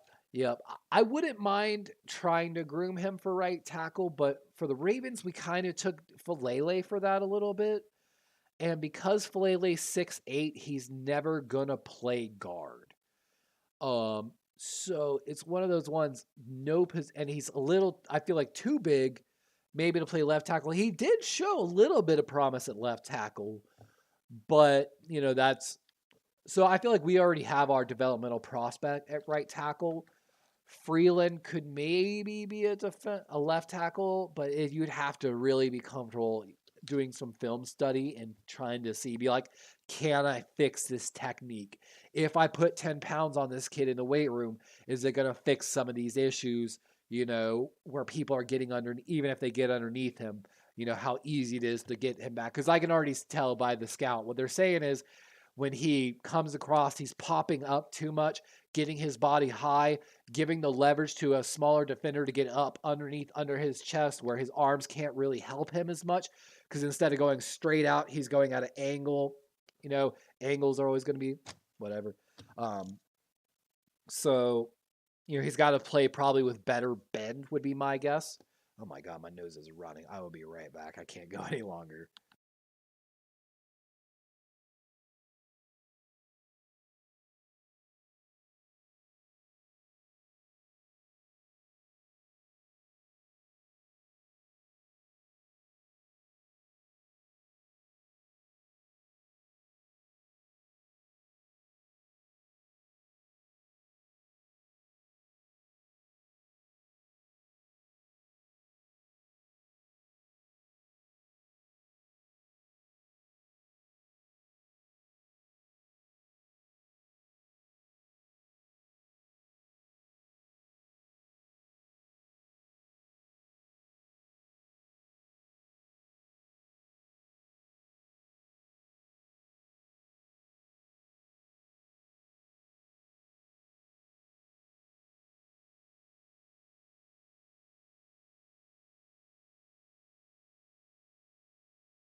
Sorry.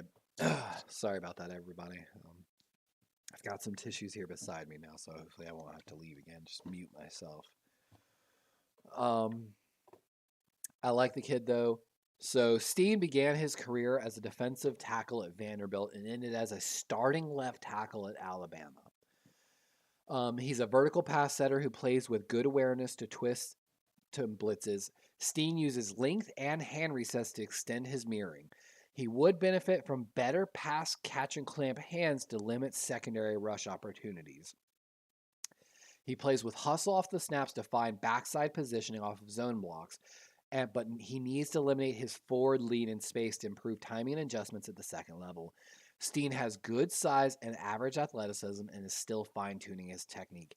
He could compete for a role as a starting swing backup early on, but could find starting snaps in time. So he's one of those ones I wouldn't mind coming to Baltimore, grooming him as a potential left tackle replacement. God forbid Ronnie Stanley gets hurt again, while also offering a potential left guard fight. You know what I'm saying? I love the kid. I think he would be more than willing to play anything to play on the line in the NFL, and keep an eye on Steen, okay? I don't think he's had visits, but you know how Baltimore likes. Oh, yeah, there he is, Tyler Steen. He's had 9 visits. So Seahawks, actually. Wow. So Joe's guy.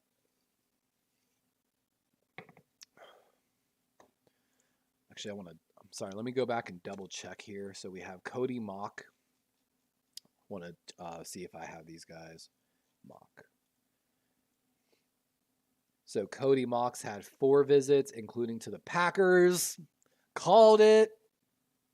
So yeah, I definitely could see the Packers taking that kid. Blake Freeland.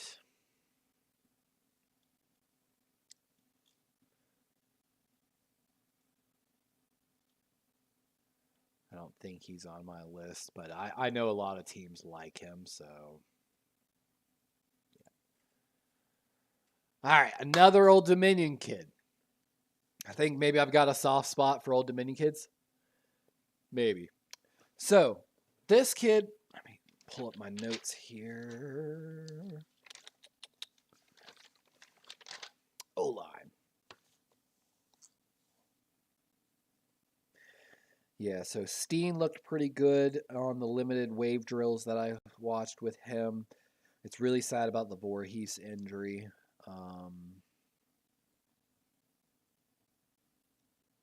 Freeland had a slight plus on his.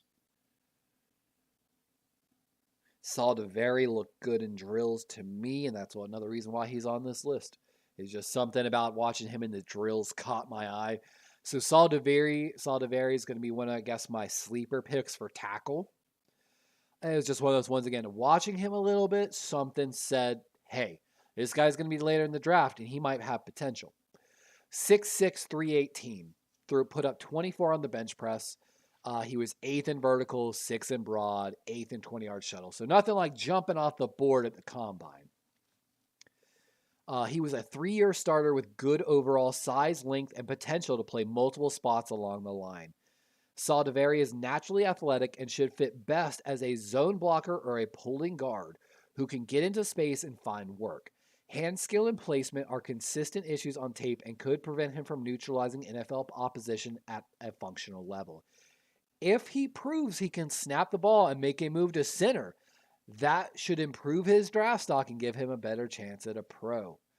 So you could see this kid potentially moving to center if he can show that he can snap the ball. But it's one of those ones.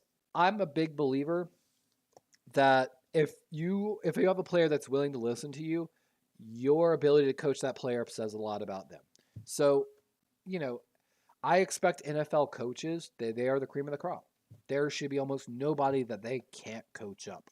So when you see a guy that has all the tools and, he has it, but he makes issues, it's just whether you can, I guess, fix those issues or not, I guess, is the deep root of it. And I expect NFL coaches to be able to fix a lot of it.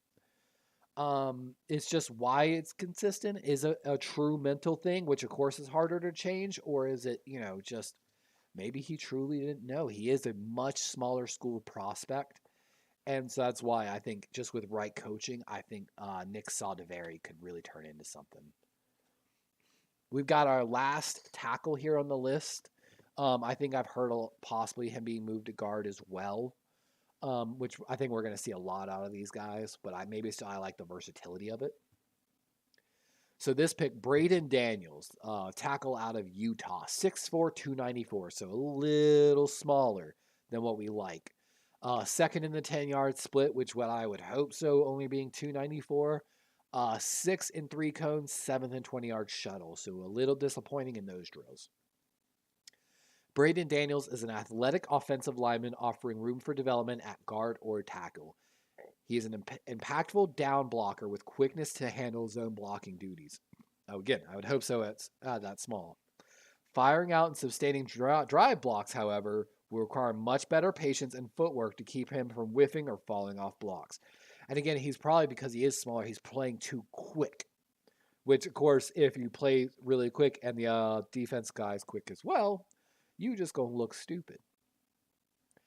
Small hands prevent him from latching in as a run blocker or in pass protection. I call BS on that. But flurrying hands and tenacious mirror help him stay in front of rushers. Yeah, I don't care how small your hands are as a tackle. I kind of care about how long your arms are, but I want someone who's got violent hands. We saw Tyler Linderbaum. Tyler Linderbaum had smaller arms than most centers, but his history with wrestling, he had violent hands. And that's what I want to see out of interior offensive linemen. Position versatility and correctable issues could raise his draft stock as a middle rounder with upside. He's another one. I expect him maybe 3rd round, 4th round potentially. If he drops any further, I think he could be a great developmental prospect at guard or tackle. Maybe if you could at least get him up to like 300, 302, I think that would be a great weight for him to play at, and I think he wouldn't lose any of his ability. And it might slow him down a little bit, being just a little bit heavier, where he's, doesn't get impatient waiting to get to that guy. He gets to him at the natural pace he probably should get to him. But with that being said, guys, that's my tackles, even though a lot of them are projected possibly to move inside. Guard was a little harder. This is a guy that's been mocked to the Ravens a little bit. I've seen in a couple of the Baltimore content creators mock drafts on Ravens.com even as well. Smaller school prospect. Actually, before I move there, I want to go back. Let's see. Saldiveri. Oh, of course, I just hit that button. I didn't want to hit that.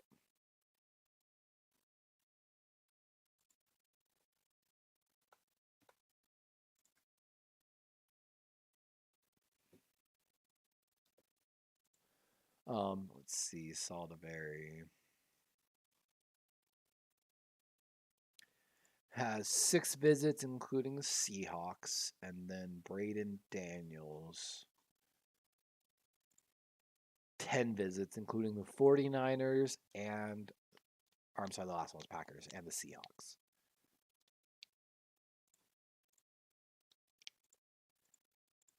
All right, Chandler Zavala. I can't remember, to be honest with you, his college. But smaller school prospect, 6'3", 322. So again, smaller, but a lot of teams like smaller guys at guard just because of the ability for a quarterback to see over them. And just, a lot of the defensive linemen are smaller, and it's one of those ones where it's a leverage game, and if the low man wins, kind of. And it's easier for a low man to get low. So, guard prospect with a broad base, limited athleticism, and an above-average talent for driving opponents out of the run lane. While his step can be slow getting out of stance and positioning as a move run blocker, he does have experience in just about every run blocking scheme. He has the pure power to match up with the NFL interior defenders as a drive blocker, and he plays with heavy hands and a wide base as a run and pass blocker. Limited reactive agility will lead to him getting beat in protection and by downhill linebackers, but he has the size and ability to become a starter. I've seen him mock to the Ravens. I love it. I think just looking at the kid, he looks big. He looks like he's going to eat someone on the line, and I love it. I could care less about his pass blocking.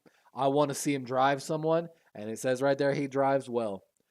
I would love Zavala as a late round pick to compete at left guard and potentially groom as Zeitler's replacement at right guard.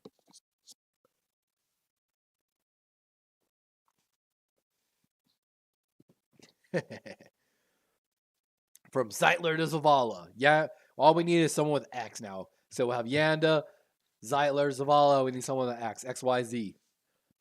How do you get guard done? Well, XYZ. That's how we do guard. XYZ. I guess it's just YZZ. Oh, yeah, NC State. That is their Wolf logo, isn't it? Or whatever that is. Yeah, NC State's slowly always been putting out talent. That's where Russell Wilson was before he went to, where was it in college? He went for a year. Wisconsin. Yeah, Russell Wilson was an NC State kid, then went to Wisconsin. I think for a 5th year, was it? Of course, we got to talk about Andrew Voorhees. Poor kid. Kind of like our guy, David Ajabo, slightly. David Ajabo, of course, had an injury at his pro day. Voorhees, I was literally watching live, taking my notes on linemen, and I watched him go down.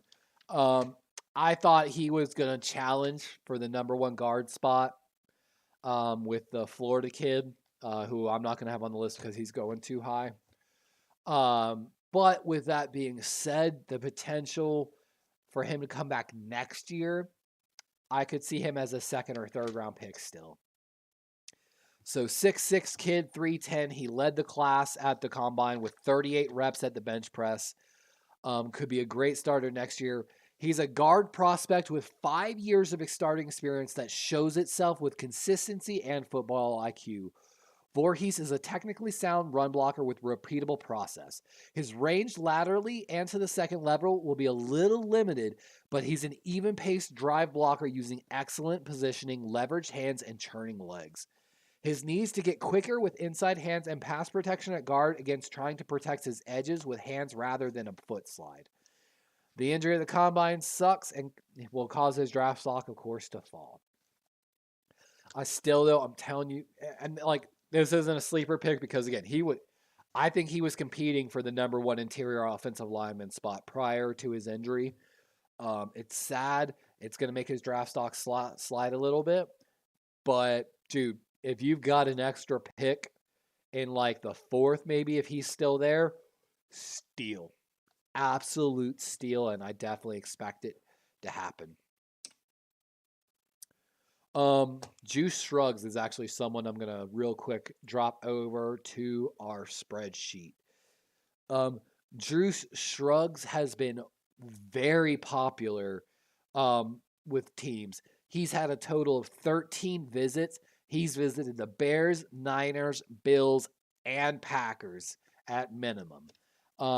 So very popular guy, the center out of Penn State. Yeah, dude, it broke my heart watching Voorhees go down with that injury.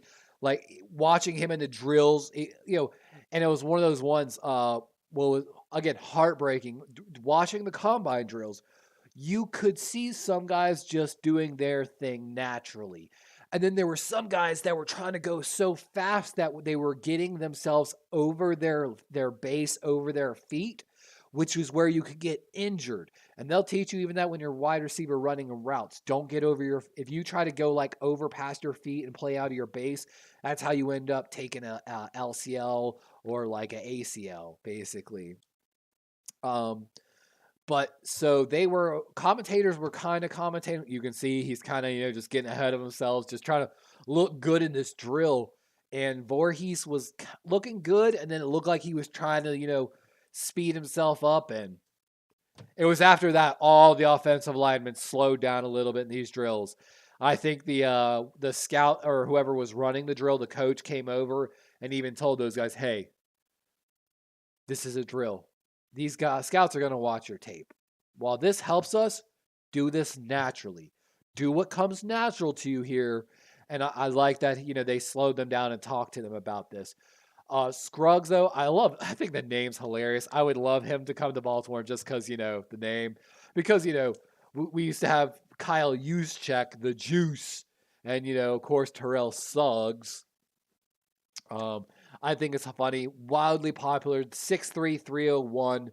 I think one of the few like real center prospects in this draft, but not, of course, no Tyler Linderbaum by any means. So he's a 2-year starter with center guard versatility. Scruggs is a dependable and consistent in carrying out his assignments to the best of his ability. He plays like a block of granite that is difficult to push back or knock off balance, but he's more of a neutralizer than a grader.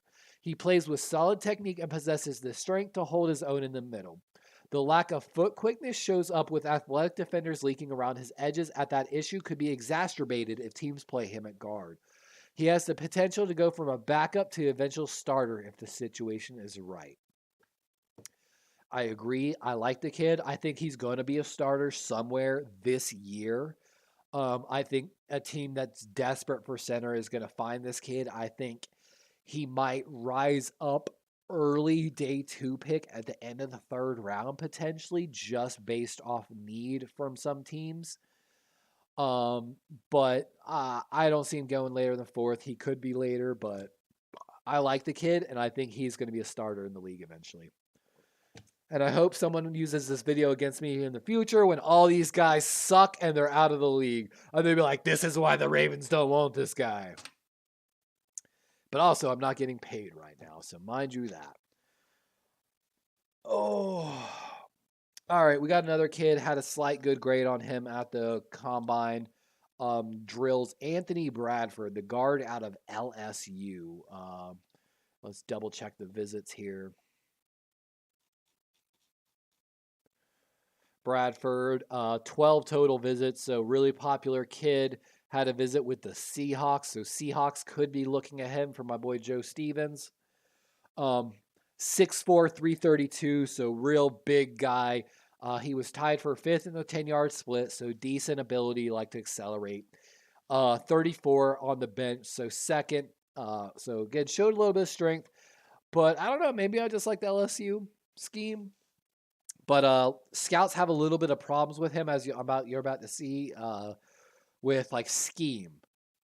So he is a massive schematic guard prospect with a plus power but obvious athletic limitations. Bradford has functional quickness as a pull-in guard and can work from one block to the next with adequate timing. He can be effective as a single blocker but really shines on double teams where he can clear the pathway. His lack of lateral quickness and reactive athleticism can put him in a bind against one-gapping defensive tackles and sub-package rushers with short area twitch. Bradford has potential to become an eventual starter for gap and power teams.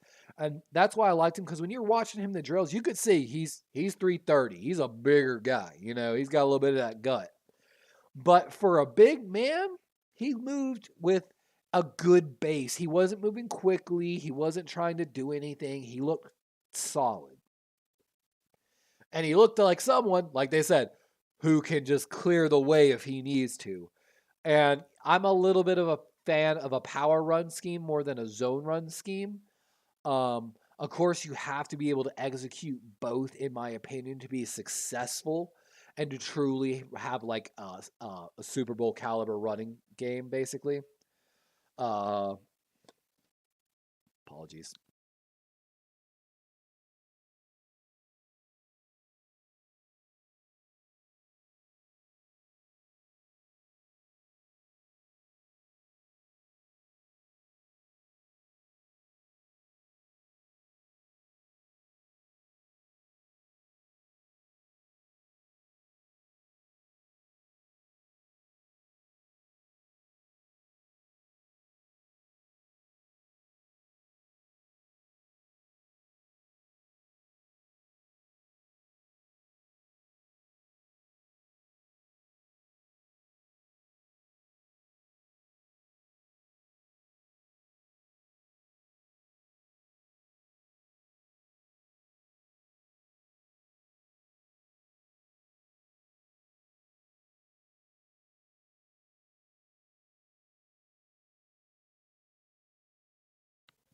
Sorry, guys. I think I might be getting like sick or something. Probably the lack of sleep. Trying to clear my nose, and then it dives in, and then it like shoots back in my throat. Ugh, gross. But I like the kid. Of course, he might have some limitations in pass blocking, and of course, in a zone schematic scheme. However, I love the ability of his ability, just power, power, power, power. I love it. Definitely going to be playing guard, no tackle. So this one is an interesting one. He looked good in the drills to me. Jake Andrews, I believe he's the center out of Troy. Or was he tackle? Either way, look good. He's going to be playing inside. He's 6'3", 605, so he doesn't have that elite size to play tackle, really. I don't think he really did anything other than like the actual drills. Like he didn't lift, run, or anything like that. So Andrews might lack length and be viewed as only as a center at the next level, but he plays with exceptionally strong hands, a wide frame, and exceptional strength at the point of attack. His inability to trigger his feet quickly and make fluid redirections in space showed up in a run blocking and pass protection. But his ability to square up and hold his own against a true nose tackle over the top of him is a valuable talent. Players with Andrews' thickness and drive blocking talent tend to find their way onto the roster, often sticking around. And I feel like, of course, not probably as good as Tyler Linderbaum, but he gives me like almost like Linderbaum vibes. Like, I don't care, I'm smaller than you. I don't care if you were 320-pound nose tackle. I got you. And he plays with strong hands, which is something Linderbaum was noted for. I think this guy is going to be a sneak pick. I think he's going to be my official sleeper for interior offensive lineman. Let's see. He's only had 2 visits. He's in my red margin here. He's visited the Seattle Seahawks and one other team. So Joe Stevens, keep an eye out on this kid. He looked good, man. He looked really good. And I think he might be a steal later on in the draft for somebody. But with that, guys, that's actually the official end of the offensive draft special today. We're going to probably take here a really short break, maybe 30 minutes to an hour or so. I've got to, of course, reschedule my other stream. But we're going to come back because it's the day before the draft. I'm not stopping. I don't care if I feel sick. I don't care if I'm having issues. I'm going to find a way to get this done because I need to get it done because I want to do something football related with my life professionally. Whether it's commentating, whether it's scouting, whether it's coaching. I think that's truly what I want to do in life. And of course, right now I have a little bit of limitations also in streaming because of how poor your boy be and my PC. But hopefully we just got another car. Possibly, Gunny, I don't know if I told you this. I'm scheduled to be starting back in school in the fall for my, hopefully for my bachelor's and possibly to go for my master's. I'm still leaning what I want to go towards, but I'm leaning actually towards management with a sports, major more so because it would help as well. And I've actually started the process of getting my license here to be like a sports agent here in Florida. Thank you, Gunny, for sticking around so long. We're going to shout out to real quick, again, Ruthless 49ers Talk for dropping in. Of course, we had Sit to Tally, one of our huge inspirations here, drop in earlier. That was so cool. He dropped in. Joe Stevens dropping in as well earlier on the stream. For everyone that came in, thank you for coming in for the offensive draft special. We're going to start the defensive draft special here shortly, but we're going to stop the stream first in the podcast. Let me know what you guys think.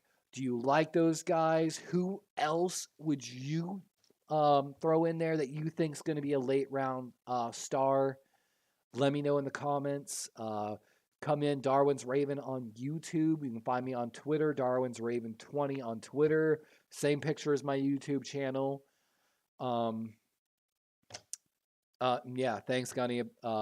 Yeah, I'm just trying to, do anything, and then I've hopefully got a job lined up here soon as well to make a little more money. With that, guys, though, we would be back for the defensive special, maybe about half an hour to an hour. Drop back in if you've got the time. With that, your boy D-Rave here is